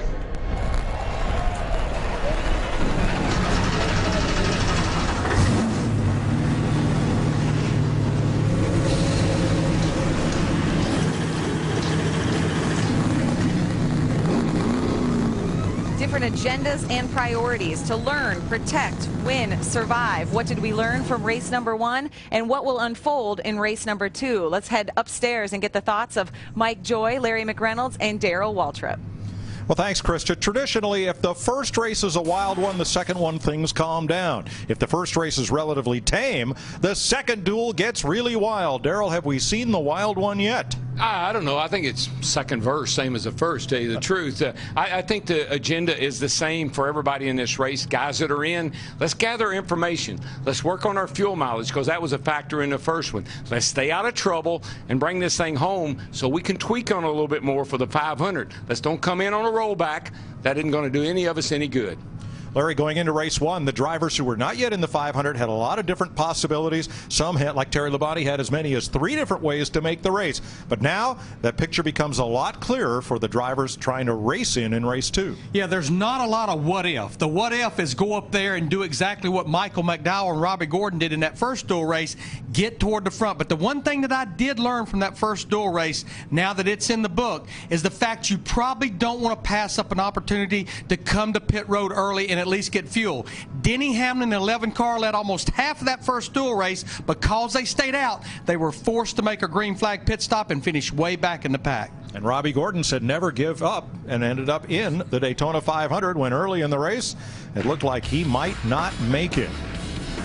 Ready to race in Daytona in just a minute.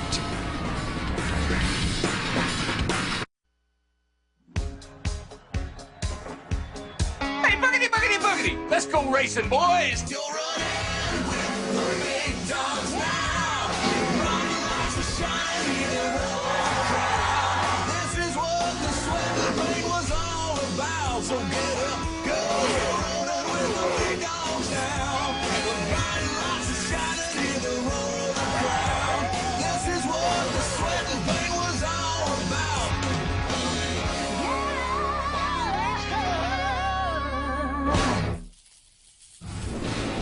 Race 2 of the Gatorade Duel at Daytona set to go here at Daytona International Speedway, live on Speed. And for the second time, Greg Biffle will lead them to the flag, as he did in 2004 when he won the pole. Here's your Gatorade starting grid.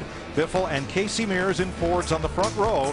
Jeff Gordon, 5 wins in the duels, with Martin Truex in row number 2, a Chevy and a Toyota. Mark Martin will be in his 28th Daytona 500, and Jimmy Johnson, a dual winner in 2010. Matt Kenseth in a Ford, Ryan Newman in a Chevrolet, both past 500 champs. Joey Logano's Toyota, and Casey Kane, who got a dual win 2 years ago. Tony Raines in a Ford, Kyle Busch in a Toyota, who won his duel in 2009. Kenny Wallace trying to race his way in, as is Dave Blaney. They share the 7th row. Kurt Busch, a dual winner last year, and Elliott Sadler has won twice on Thursday of Speed Week. Row 9, Joe Nemechek trying to race in, and Regan Smith, the Darlington winner last year. Bobby Labonte, dual winner in '99, and Bill Elliott, who's won the duel 4 times, he has to race in.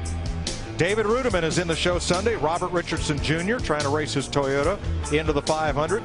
as is J.J. Yaley in a Toyota, and Clint Boyer, due to a height infraction in qualifying, will start his Toyota last.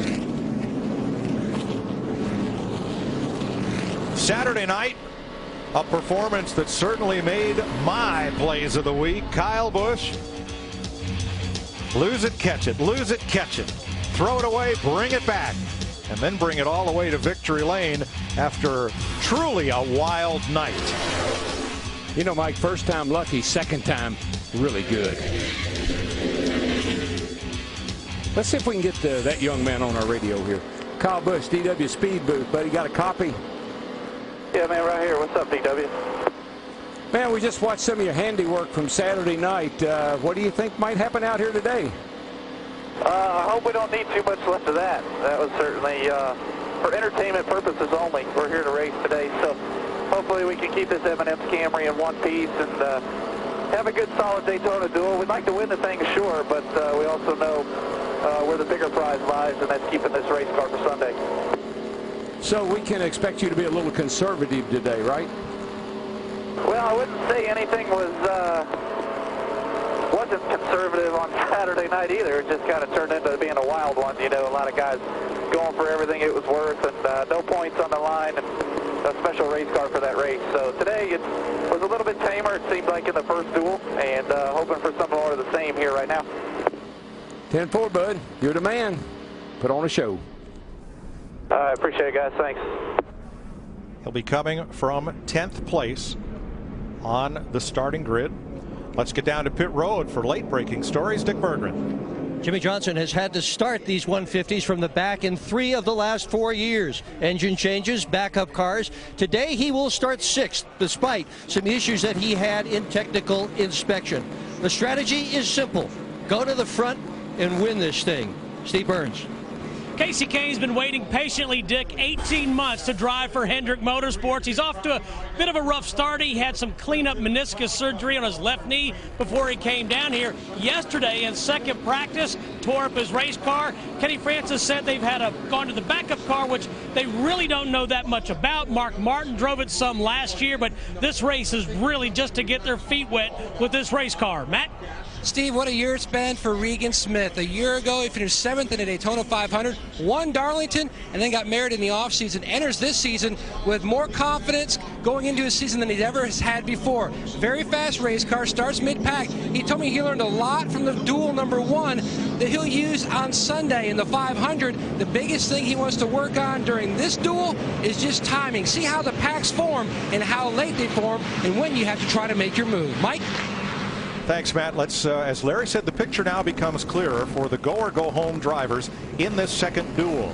Tony Raines starts his number 26 Ford in 11th. Now Raines is in the 500 on speed. He can get a better starting spot by racing in.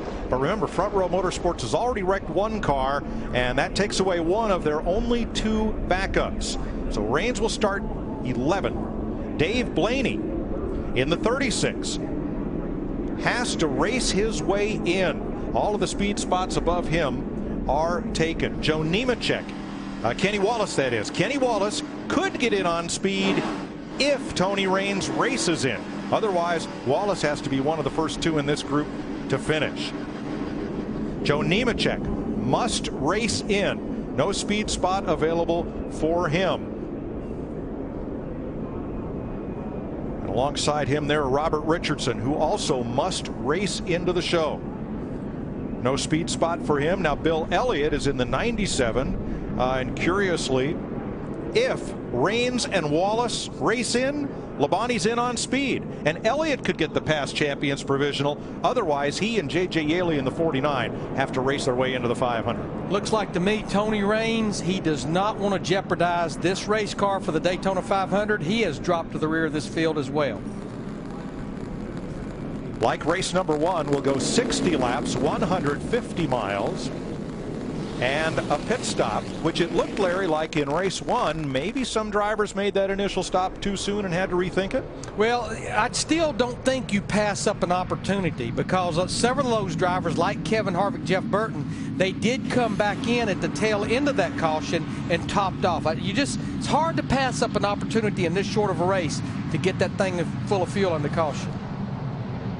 Warm and partly cloudy here in Daytona Beach with a pretty good strong breeze today. 15 to 20 mile per hour sustained winds coming up from Orlando, and that's about as windy as it's been all week here. 84 degrees as we get ready to race.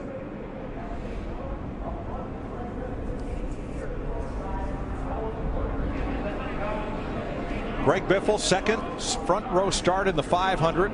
Will bring them down for the dual race for the second time. He and Casey Mears. Green flag, 60 laps.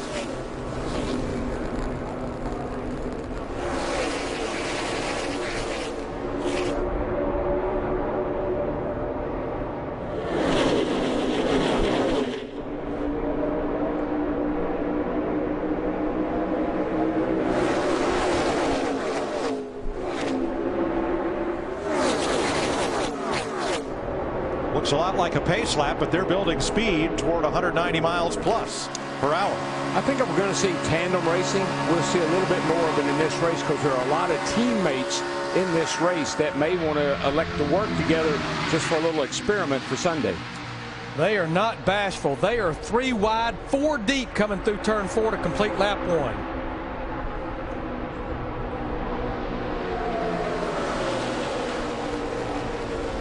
Biffle and Mears leading Martin Truex, Jimmy Johnson, and Jeff Gordon, Ryan Newman, Matt Kenseth, and Kyle Busch. You know, Larry, if you're gonna race, you got to make up your mind. I'm going to race. I'm going to run as hard as I can go, and whatever happens, happens. If you're not going to race, do like Tony Raines did. Fall to the back. Now again at the top, look at Dave Blaney and Kenny Wallace. Their positions are in green. That means right now they're in those 2 transfer spots. The drivers trying to race their way in will be shown with their positions in red, beginning with J.J. Yeley in 17. You know, right now, all of those scenarios that you read off at the beginning of this race, no driver is thinking about any of that. And what will happen as he gets down near the end, a crew chief will start explaining that to his driver, and finally the driver will say, maybe if I just pass everybody, we'll be okay. Right. Run hard. Get what you can get. Get what I can. You know, as I see Jimmy Johnson in that 48 car on the outside, Darrell, we watched him in the 2 practice sessions yesterday with his car. This is the first time he's been in the draft. All of their runs, even yesterday, was single car runs, just A, B, and changes. Dave Blaney in 10th, Kenny Wallace in 16th on the transfer spots right now. Boy, it looked like Matt Kenseth up in that yellow car coming off 4 there. He had to check up a little bit, and that backed that outside lineup big time. Getting a nice push back to the front with Jimmy Johnson right there in the 48 on the 17 of Kenseth. Looked like they got a lot of steam going off into 1.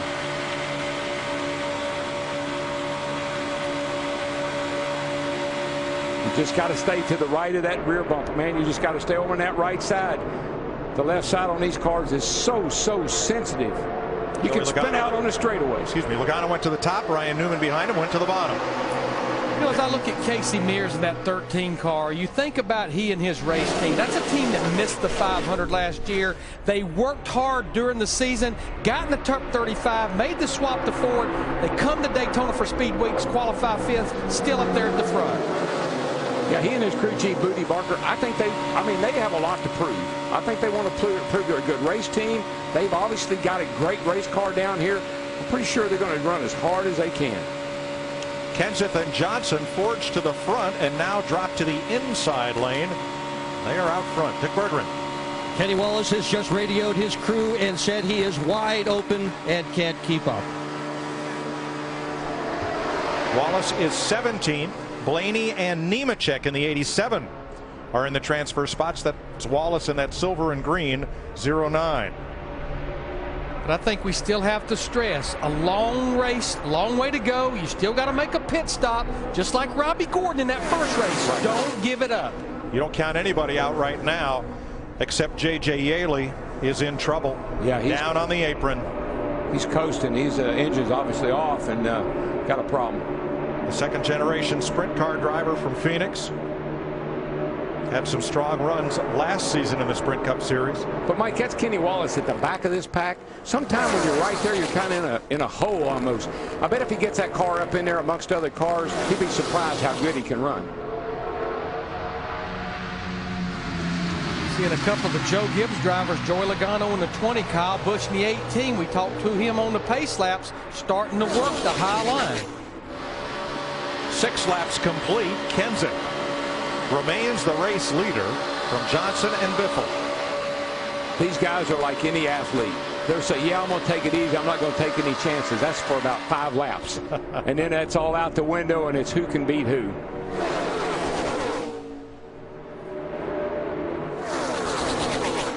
These early laps look like more pack racing, less bump drafting than we saw in the first 7 laps of race 1. Yeah, we saw Jimmy Johnson and Matt Kenseth do some bump drafting to get to the front, but now as we're riding with Jimmy Johnson, it's just your conventional draft. I think that's one of the things, Larry, these guys are really working on. Trail braking, riding the brake a little bit to stay off the guy in front of them, especially that left rear, and then playing with this fuel injection, with the throttle, and figuring out if, when I ease out the throttle and get back in it, what kind of response am I getting? I think there's a lot of things that these drivers are really working through in these qualifying races. That yellow car top of the screen in the outside lane, Dave Blaney. Blaney made it into the top 35 in owner points at the end of 2011. But his team owner, Tommy Baldwin, made a deal with Stewart-Haas to assign those points and that so-called golden ticket that gets you into the first 5 races to Danica Patrick's team. So here's Blaney having to prove himself once again and race his way into the 500. And so far, these first 7 laps, he has been the first car not yet qualified in the running order, currently 8th. But he has a friend, Elliott Sadler, in that 33 car. That's the only Richard Childress racing car in this race. But Dave Blaney, Tommy Baldwin, the 36 car, they get their cars, their engines from Richard Childress. Blaney was hired last year, Mike, to get that car in the top 35. That's what he was hired to do. He did. This year, he's hired to get it back in the top 35. Now Sadler's locked in, so too Regan Smith. A little puff from Regan's car from the overflow from the cooling system that exits up onto the right side of the windshield there. Just a little bit. Listen, it's hot out there. It's 84 degrees. Blaney in 9th, Nemechek in 14th. Driving his own car with little sponsorship and a small crew. Joe Nemechek is once again trying to race his way into the Daytona 500. Tomorrow, the trucks tote the load under the lights in Daytona. The NASCAR Camping World Truck Series kicks off its season with what is traditionally the wildest race of speed weeks. And with what we've seen so far, that's going to have to be pretty wild. Tomorrow, 7 p.m. Eastern, 4 Pacific, live on Speed. Well, Larry, he did it. Kyle pushed Joey right to the lead, and then he got right off of him, probably to cool the engine down a little bit. Yeah, it took them several laps. They just kept inching their way up there. 13 laps complete. Joey Logano, Kyle Busch, 2 Toyotas out front of Matt Kenseth's Ford, and the Chevrolets of Jimmy Johnson, Dave Blaney, and Elliott Sadler. The thing about the Toyotas is kind of interesting. It didn't qualify that good, but when we were down here testing, they were bad fast in draft practice. We saw that the Saturday night with Kyle in the Bud shootout. Even with a car that wasn't in the best of shape, he's still able to win that race. Here they're pushed each other right to the lead. Starting to see the same thing for him in the second lane right now with Dave Blaney in the 36. We talked about he and Elliott Sadler. They're working their way to the front. 2 more cars have gone to the garage. David Rudiman, who is locked into the 500 on owner points, and Tony Raines, who was the second fastest car not yet qualified on the speed chart Sunday in qualifying. So that means all 3 of those fastest cars, Baines, Raines, and Stremme, get into the race on their speed. It means now Kenny Wallace's only option is to race in, along with Blaney, Nemechek, Richardson, and Yaley is out of the race. As we watch these 2 cars, Blaney and Sadler there, you see how far to the right you have to get any air in the radiator now. NASCAR moved that opening where that you got to get that car way out there. That's what hurts the 2-car tandem as much as anything. You got to get so far to the right you can't pick up max speed. Mike, you mentioned Kenny Wallace, and Darrell has pointed out several times that as long as you can find speed in your race car regardless, Kenny Wallace is the only driver so far to run over 200 miles an hour in this race. You're riding with Wallace. He's at 16th.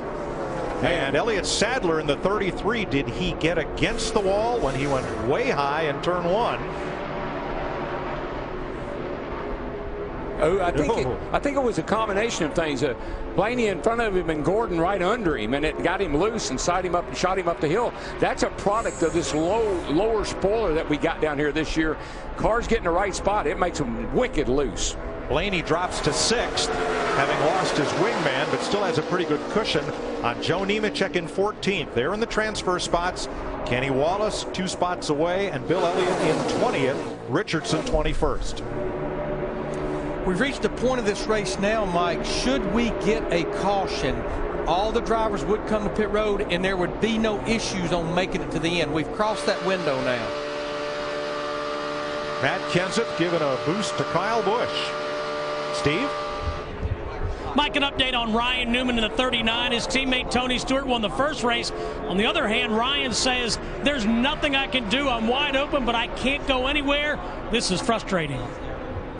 Tell you what's frustrating is that Joey Logano is doing a good job of keeping Kyle Busch and Matt Kenseth behind him, but they're getting a little bit impatient. I think they're going to be able to make a pass here. Here they go to the outside.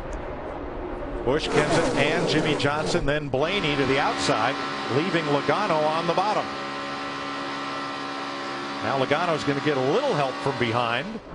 Midway in the backstretch from Biffle in the 16. And Martin Truex in the 56. Mark Martin, Truex's teammate, in the 55.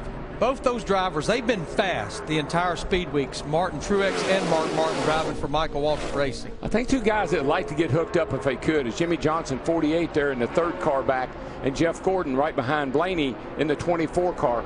If they could get together, they might be able to work together and get to the front. 18 laps down, Blaney in 5th.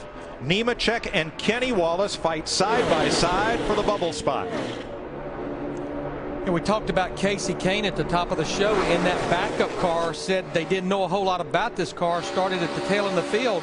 He's about to crack the top 10. We're riding here in the Farmers Insurance Chevrolet. He's just back there in 11th. Yeah, and Larry, every car, even though they're built alike, every one of them have a little different personality.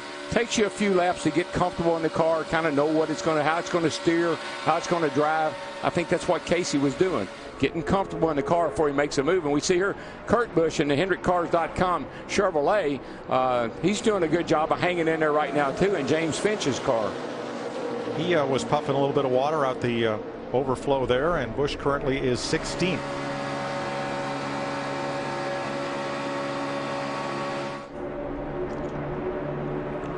Kenny Wallace trying to work Joe Nemechek there, 13th and 14th overall, but only have eyes for each other because the bubble is Nemechek, and Kenny is 1 spot away. I love what Kenny Wallace has done this speed weeks. Of course, he's running the NNS race. He's trying to qualify for the 500, but he's been running dirt races every night and winning. He said, I'd rather be doing that than sitting in my motorhome thinking about trying to make this 500. Yeah, it's pretty nerve-wracking, I can tell you. When he's not doing that, he's got a microphone in his hand. Blaney and Nemechek in. Wallace, Bill Elliott, and Richardson on the outside looking in. 40 laps to go in the 2nd race of the Gatorade Duel at Daytona. Of the Gatorade Duel at Daytona presented by Gatorade. Gatorade knows it all begins within. Win from within. And brought to you by DirecTV. Only DirecTV gives you dedicated driver channels so you never miss a second of your driver's race. 1-800-DirecTV. And by Goodyear, the official tire of NASCAR. Goodyear, more driven. They've been riding around at 190 plus miles an hour until 1 lap ago when teammates Greg Biffle and Matt Kenseth hooked up, drove to the front, and Biffle got down to the low side, and it was see you later, Matt. Biffle is the leader, and Kenseth is relegated to leader of the outside lane. Some distance back. It's all those bleep, bleep, bleeps you heard. That was Matt Kenseth talking about his teammate, I'm pretty sure. 2 out of the Hendrick Chevrolet drivers have found each other. Kasey Kahne and Jeff Gordon in 11th and 12th places, Steve. And Mike, the news is not especially good for Jeff Gordon. He's telling his team, Alan Custis and the crew chief, I just can't push anyone because the car is running way too hot. I just think the practice conditions that we had and what we've got today, we talked about it, well over 80 degrees. It's caught a lot of these drivers off guard. Yeah, it's pretty hot out there, and then I wonder what was wrong with Jeff, because it's not unusual to see him ride around about mid-pack or right about where he is now. You know, remember in the butt shootout, can't drive the car, the shocks are no good. Lamar won't stay water. Our buddy Kenny Wallace in that 09 right now, he's riding behind Casey Mears with 13, but they are losing touch with the lead pack. You can see the distance, and it's growing as it's almost a half of a straightaway there. Well, that's one thing about, you know, Kenny said, I can barely keep up. If you make one bad move, one mistake, and you lose that pack, that's what will happen to you. They have fallen 3.5 seconds behind the leaders. Mears is in the race. Wallace is one spot away. Blaney in 11th, Nemechek in 15th. Are the two transfer cars right now as Kyle Busch with his Joe Gibbs Toyota teammate Joey Logano come back to the front. Boy, this 23 car, they're going to catch him in exactly the wrong place. Somebody's going to have to give a little bit here. Richardson stays low. He's also trying to race his way into the 500, and he'll go one lap down. But remember, the free pass rule is in effect should the caution come out.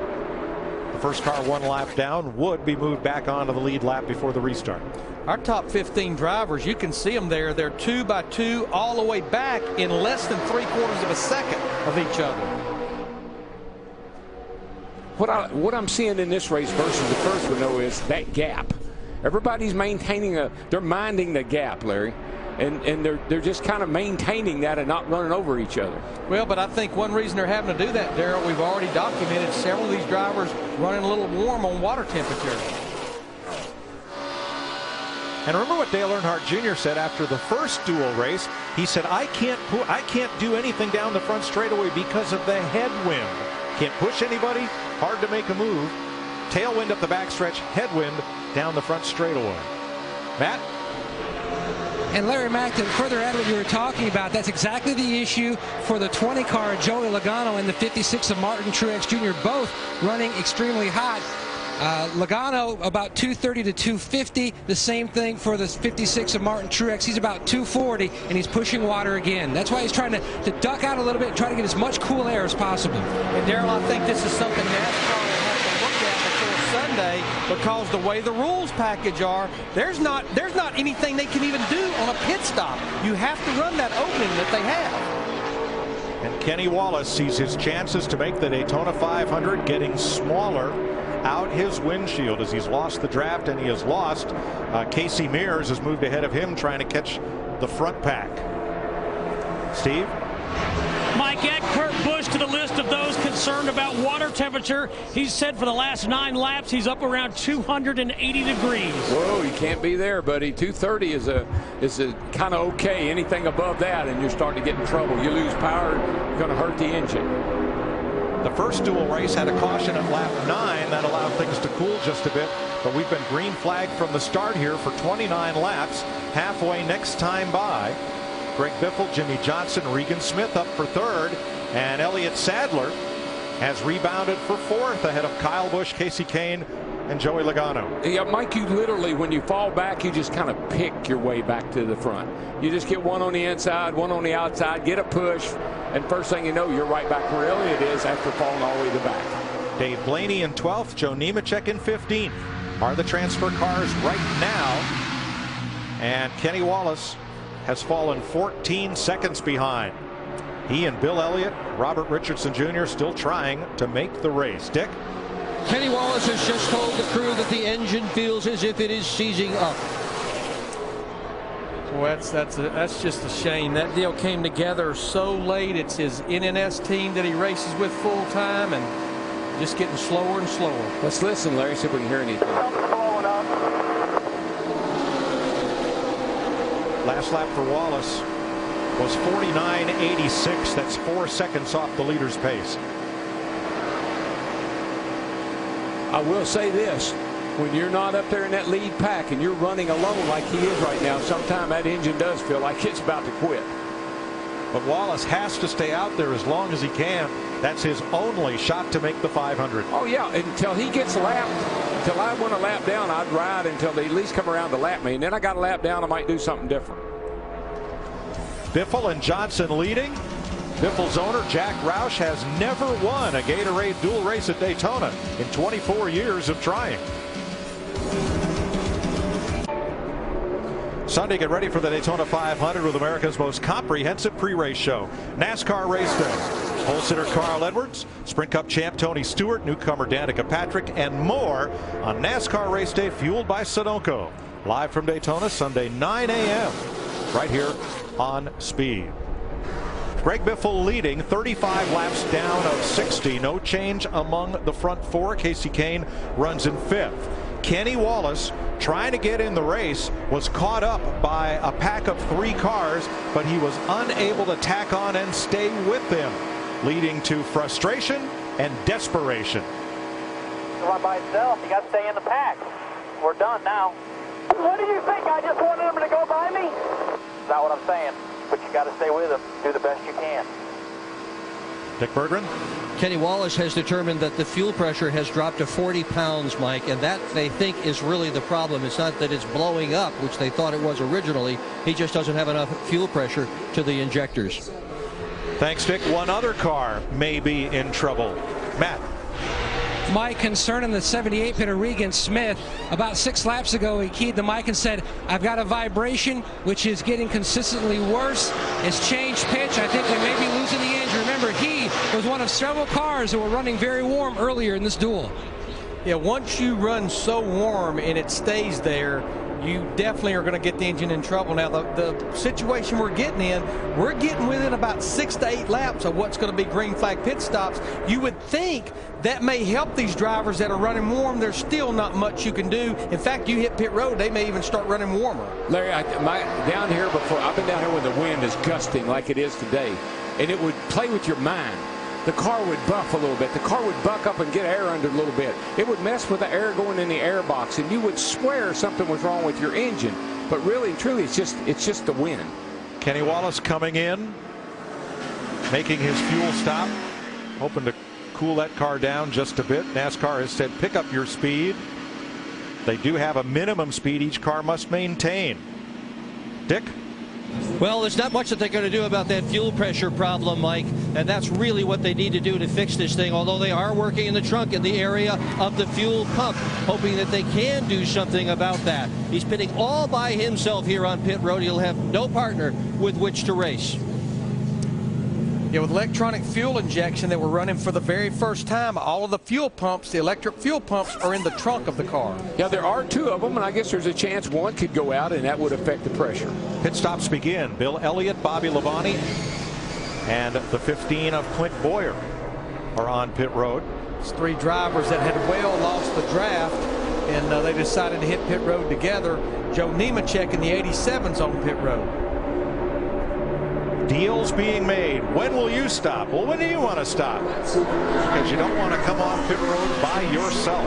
But the other thing, Mike, and Darrell will relate to this, when I'm looking there at about 15 or 16 drivers on the racetrack running in a pack, you almost don't want to be in that group of drivers all coming to pit road at one time. It can get very interesting. I mean, you've got to really let your spotters got to let everybody know, and you got to get, here come some of them now, Larry, and you got to get that hand up. And these are guys that were at the back of that pack right there, which is a great move. Boy, they came off in a hurry. Ryan Newman and Kurt Busch may have had trouble getting down to pit road speed before the commitment cone. Jeff Gordon's in. Dave Blaney, Mark Martin, and Martin Truex are all on pit road under green.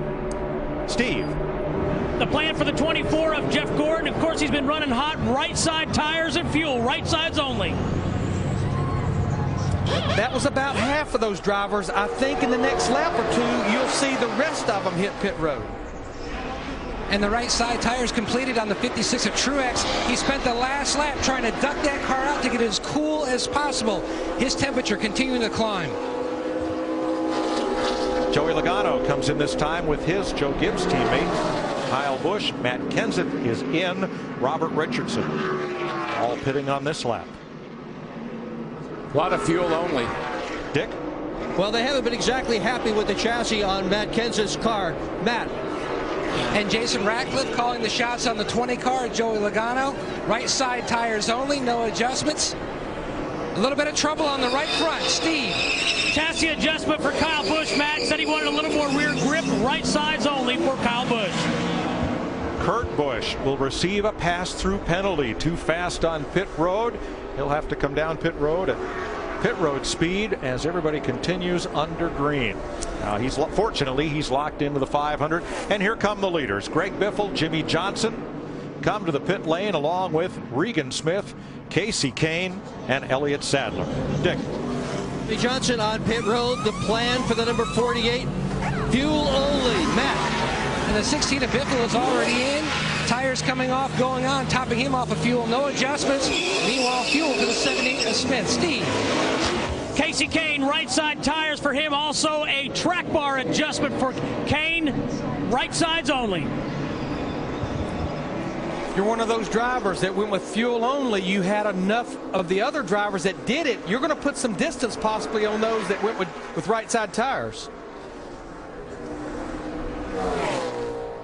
Is that Joe Nemechek that's spitting a bit of water after having made that pit stop? Now he and his teammate Bill Elliott, those are both Nemechek cars. Got to switch. Better do it fast, man. You can't stand that very long. Now, obviously, by the new rules, he was not able to tell Bill Elliott that. He had to go through the spotters on top of the grandstand to tell Bill he needed to swap.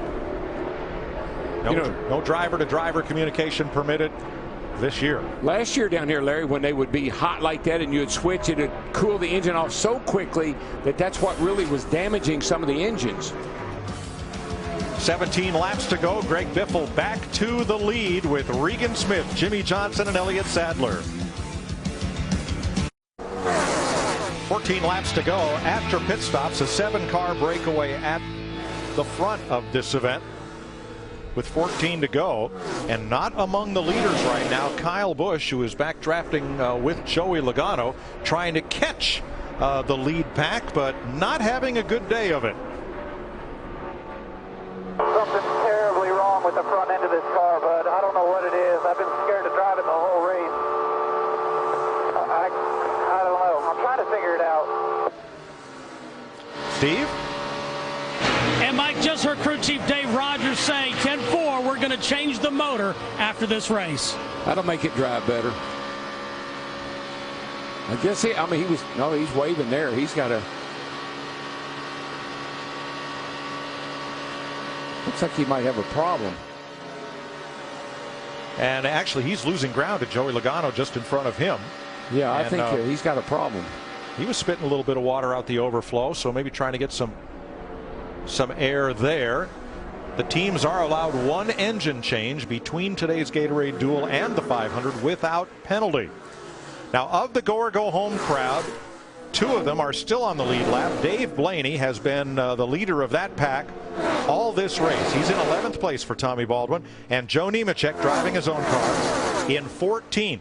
Those are the only 2 trying to race their way in who are still on the lead lap. Dick?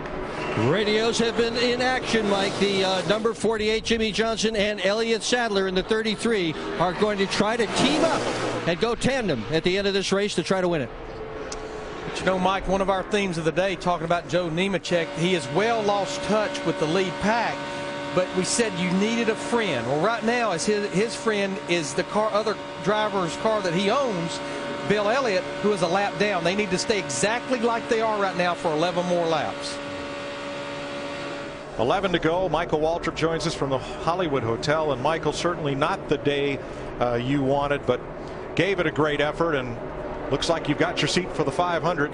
It'll be right there. Yeah, I'm thankful that I have a plan B, and that's to be with you guys, because it's a lot of fun to watch the races and listen to all that goes into bringing our great sport to the fans. And I'm looking much forward to being a part of that on Sunday. But certainly a tough day today for me and my Aaron's Dream machine. Looked like the car had the speed that, had you been able to maintain a partnership out there, could have got you into the race. Yeah, we were plenty fast. I was happy, and just had a miscommunication leaving the pits, and got down on the apron when I was supposed to be on the track. And I guess part-time competitor, not really understanding all the rules, I just made a mistake. I didn't race here in July. I didn't pit on Saturday night, and I went the wrong way. Sorry that we won't see you in the 500, but we'll enjoy your expertise throughout the race. Looking forward to it, guys. Greg Biffle out front with 10 to go. Regan Smith right there. Jimmy Johnson, Elliott Sadler, Matt Kenseth, the front 5. I think what Michael was referring to is there's a blend line down there as you leave the pits, and you just have to stay on the bottom of the racetrack. He was on the apron. I think he picked up all that debris on his tires. That probably was a factor in the thing spinning around the way it did.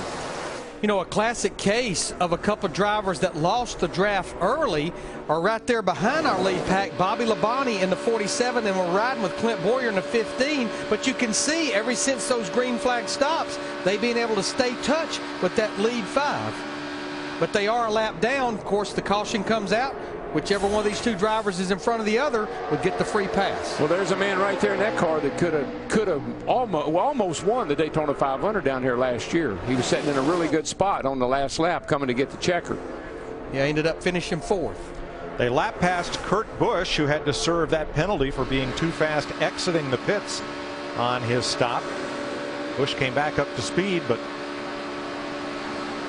the pack moves past, and he is now 1 lap down. Blaney 11th, Nemechek 14th. Those are the transfer spots, with Robert Richardson a lap down along with Bill Elliott, and Kenny Wallace 3 laps back. One thing that's interesting, you see these guys are all in line the way they are, but if you happen to look to the outside just for a second, guess what? Somebody fills your spot, buddy, and you're going to slide back. That's what just happened to Elliott Sadler. He looked the outside just for a second. Matt Kenseth shot through the hole.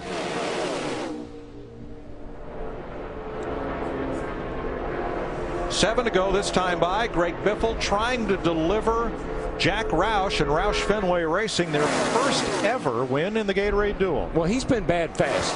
I mean, Biffle has. He won practice both sessions, qualified on the front row, so he's got a good horse right there.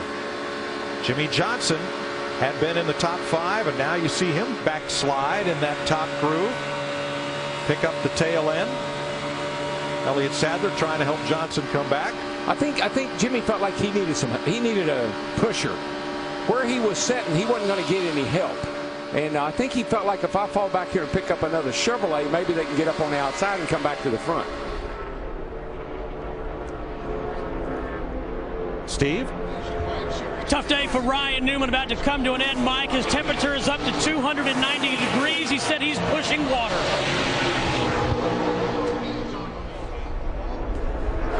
It's been an up and down day for Stewart-Haas. Tony Stewart in victory lane. Danica Patrick in the wall on the final lap, and now Ryan Newman off pace. Well, once an engine gets so hot and it starts blowing water out of it, there's not a whole lot. It's pretty much done. You're going to blow so much water out that you'll never cool it back down. We'll be coming to 5 to go this time. I know Greg Biffle is set out front by leading 35 laps, as you see his owner Jack Roush starting his 25th year in Sprint Cup. But I just don't think this party's over just yet, because there's a lot of guys back there in that top 5 that I think they're going to try to do what Kyle Busch did Saturday night, time it just right on Greg Biffle coming to the end. You're saying things have been too calm and too quiet for too long. Yes, they have. And you know what? Sometimes you kind of get lulled to sleep, too. I think maybe Tony Stewart thought that come to the line with Kyle Busch. He'd be happy to run second after all he's been through. I don't think Regan Smith's going to be real happy to run second if he can do something. Kenseth 3rd ahead of Johnson 4th there. And it's a big gap. It's 8 seconds back to Joey Logano and Kyle Busch. Jeff Gordon just hanging out 6th, 7th, and 8th. What makes sense to me is if Regan would get out there and Jimmy Johnson could get to the Regan, then you got Biffle and Kenseth, the 2 Fords against the 2 Chevrolets. That could be a real drag race.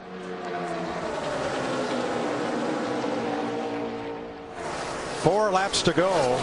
Darrell, when do you want to make that move? Coming off turn 4, coming to get the checkered flag, looks to me like, based on what I've seen down here lately. So does that mean that Greg Biffle is the straw that stirs the drink, or is he a sitting duck? Well, the problem that Regan's going to have, that's the right move down here now. Get out there, get that side draft, and try to beat 16 Biffle to the line. But the thing that's going to mess him up is you got Matt Kenseth that will fill that hole and push Biffle across the line. So Regan is kind of sitting there and like, do I want to try to win this thing, or do I want to run second? I guess that's what he's kind of figuring out right now. He's the one Chevrolet in the middle of that Ford sandwich. Yeah, he knows what it feels like to run second. He did that to Kurt Busch a year ago in the Duel race. 3 laps to go. Matt.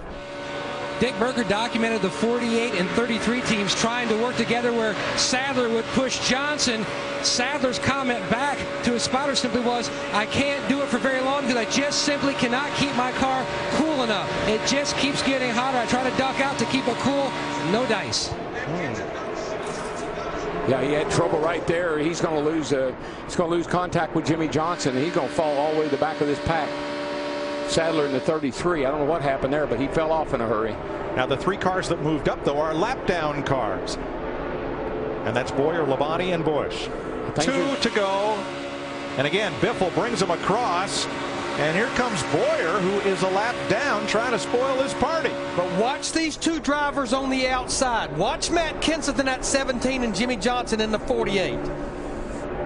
Regan Smith aligned on the back bumper of Greg Biffle with 1.5 laps to go. Blaney in a qualifying spot, and Nemechek. The water's blowing. It doesn't matter now. You're coming to the white flag. You're not even looking at the water temperature gauge. The engine could be blowing. You don't really care. You're coming to the front, and that's what matters. Look at the difference. About 5 miles an hour right there going into turn 3. Biffle on the bottom. Here comes his teammate Matt Kenseth with help from Jimmy Johnson. He says, Biffle slides up, covers the spot, and they go to the inside against him. What a move by Matt Kenseth. Oh, no, what a bad move by Greg Biffle. He should have never done that. He should have held that bottom. Uh-oh, the little tea kettle is Jimmy Johnson's. Yes, it is. And you know what? They may still try to form something there going down the back straightaway, getting through 3 and 4. Oh, no, it's going to be 48 and 78 now. That's what I figured they were going to do. Biffle made a bold move. Kenseth made a bolder one. Whoops. Regan Smith to the bottom. Contact. Whoops. Contact again. And Kurt Busch a lap down on the outside. But Elliott Sadler is on the lead lap that's pushing Kurt Busch up there. Something happens at 33, though. He gets a run, and he has to back off. Like the car just gets loose or something. He can't stay in it. Matt Kenseth trying to block 3 lanes at once. Regan Smith down to the bottom. Kenseth wins it for Jack Roush. Regan Smith is second. Jimmy Johnson third. Elliott Sadler. Greg Biffle led all those laps to wind up 5th. And the 2 drivers to transfer into the Daytona 500. Dave Blaney gets the job done. One more time for Tommy Baldwin. Blaney, former World of Outlaws champion, he's a racer. He raced in. And Joe Nemechek, who has made the 500 the last 2 years on qualifying speed, races his way in as he did back in 2007. Want to see it again? I do, and I really feel like that. What Biffle, I mean, he was in a bad spot, okay. But I'm thinking if he hadn't made that move up right here, he's coming off of 4. He knows that Kenseth in the 17 is coming. Here he decides to block, but the problem is when you make that cross like that, you lose your momentum. Those guys drove right to the bottom. He's got Jimmy Johnson pushing him, and Biffle he's out of here. Jimmy Johnson is about blowing up. And then on the backstretch, here's Matt trying to block 3 lanes at once. Smith down to the inside. Whoa, big contact with Jimmy Johnson there. And that was huge, I think, for Matt Kenseth, because right there, Regan Smith was getting a good push by Bowyer. So Smith had to regroup, had no help, and Kenseth got just enough of a lead. I agree, Larry. The 2 Chevrolets getting the other in the backstretch pretty much handed that win to Ford today. Yeah, you can't make contact like that on that. You just lose so much speed. You know, we talked about maybe teammates helping each other. I don't think Greg Biffle and Matt Kenseth were part of that conversation. But the cat in the hat, he's probably happy right now, Jack Roush.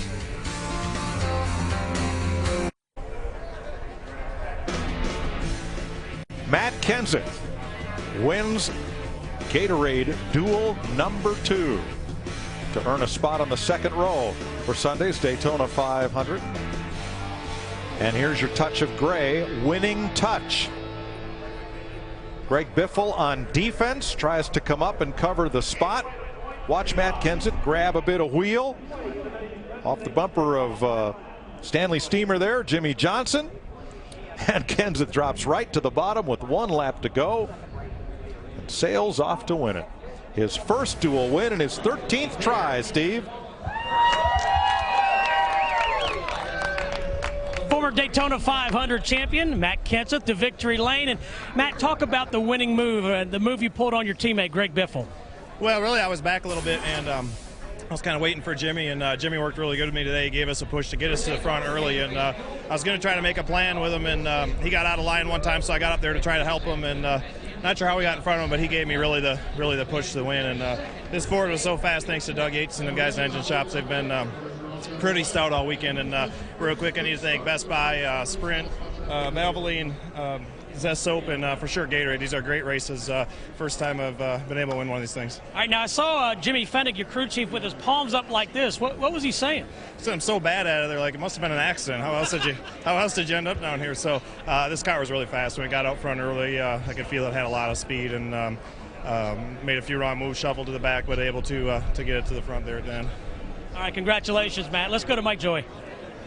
Thanks, Steve. Congratulations to Matt Kenseth, to Dave Blaney, who raced his way in, and to Joe Nemechek, who kind of had a tough day, got himself a lap down. But Joe, once again, you're in the Daytona 500. Okay. Hi, Grace. Coming to the checkers. We're in the Daytona 500, boys. Great job, Joe. We did what we had to do. Yeah, 10-4. Make sure you thank Bill for me there. In 2009, Joe Nemechek did not finish high enough in his 150-miler. Didn't make the Daytona 500. And today, what an eventful day. Tell us about it. I tell you, you talk about stress in your life. Oh, my gosh. I can't thank the people who helped me get here. AMFMenergy.com for your wood and heating needs. They also coming out with a new pellet grilled barbecue grill. You got to check it out. But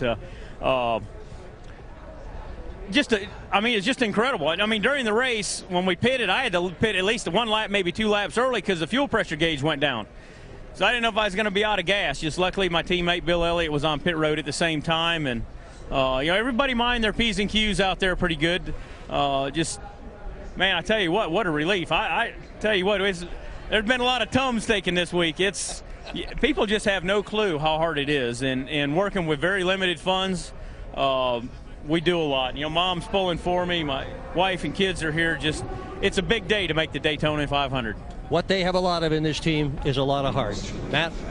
Daytona owner Tom Baldwin Jr. has already come by and congratulated his driver Dave Blaney. What does it mean for you, and especially TBR, to make it in the Great American Race? Well, it's big for anybody, big for me, but especially big for the team. Man, oh man, you don't want to come down here with a car this nice and equipment this nice and miss the race. So, and we had to run smart today and not take any chances and be a little cautious on the pit stop. But flawless race car and could run near the front early. It could pretty easily. So.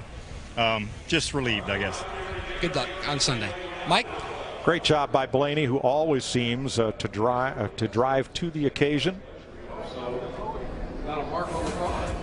Here's our Napa results of Gatorade Duel number 2. Kenseth, Smith, Johnson, Sadler, Biffle, the top 5. Logano and Busch some distance back. Gordon, Newman, and Casey Kane, the top 10. Mark Martin, Dave Blaney races in. Truex, Busch, and Boyer. And Labonte. Then Nemechek races in. Casey Mears, Robert Richardson disappointed. 2 laps down. He goes home along with Bill Elliott, Kenny Wallace, and J.J. Yaley. So here are the drivers who will not start the Daytona 500. The Wallace brothers, Kenny and Mike, Robert Richardson, J.J. Yaley, Bill Elliott, and for the first time since 1972, there won't be a Waltrip in the Daytona 500.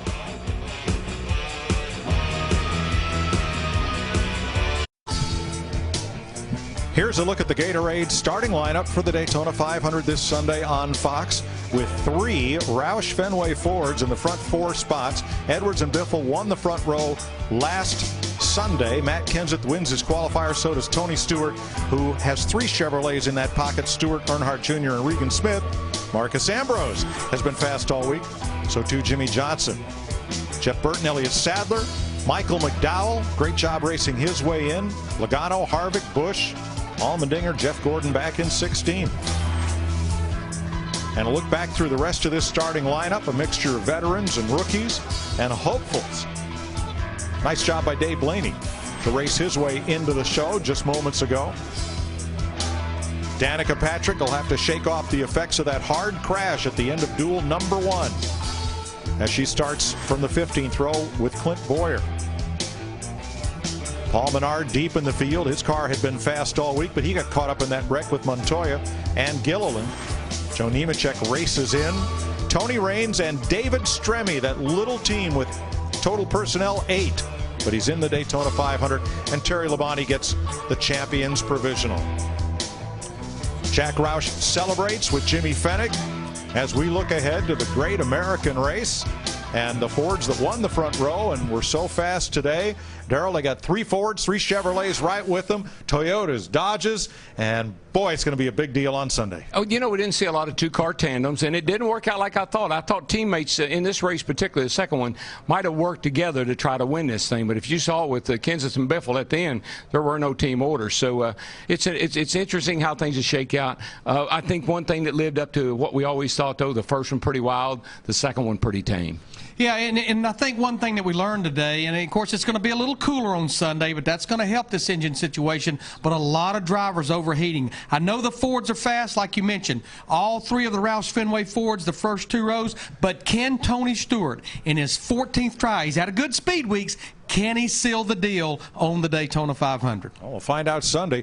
Michael Waltrip, you were in that first race. I was impressed from a fan standpoint at how nobody could get away. Whether it was a pack or whether it was a 2-car, it looks like cars could work together, and you did it. You could move up through the field and get to the front, but nobody was getting away. Yeah, NASCAR's done a great job of making these cars just difficult enough to drive when you're pushing on each other, where you have to be very respectful of the other competitors. Down in the corner, you better not be pushing too hard, he'll spin out. And then you have the temperature you have to deal with. So there's a lot of factors that these drivers have to deal with, but a big pack in the first race, a lot of action, a lot of excitement. And I watched my brother this morning on the pre-race. He said the second one will be calm. I'll be darned, DW.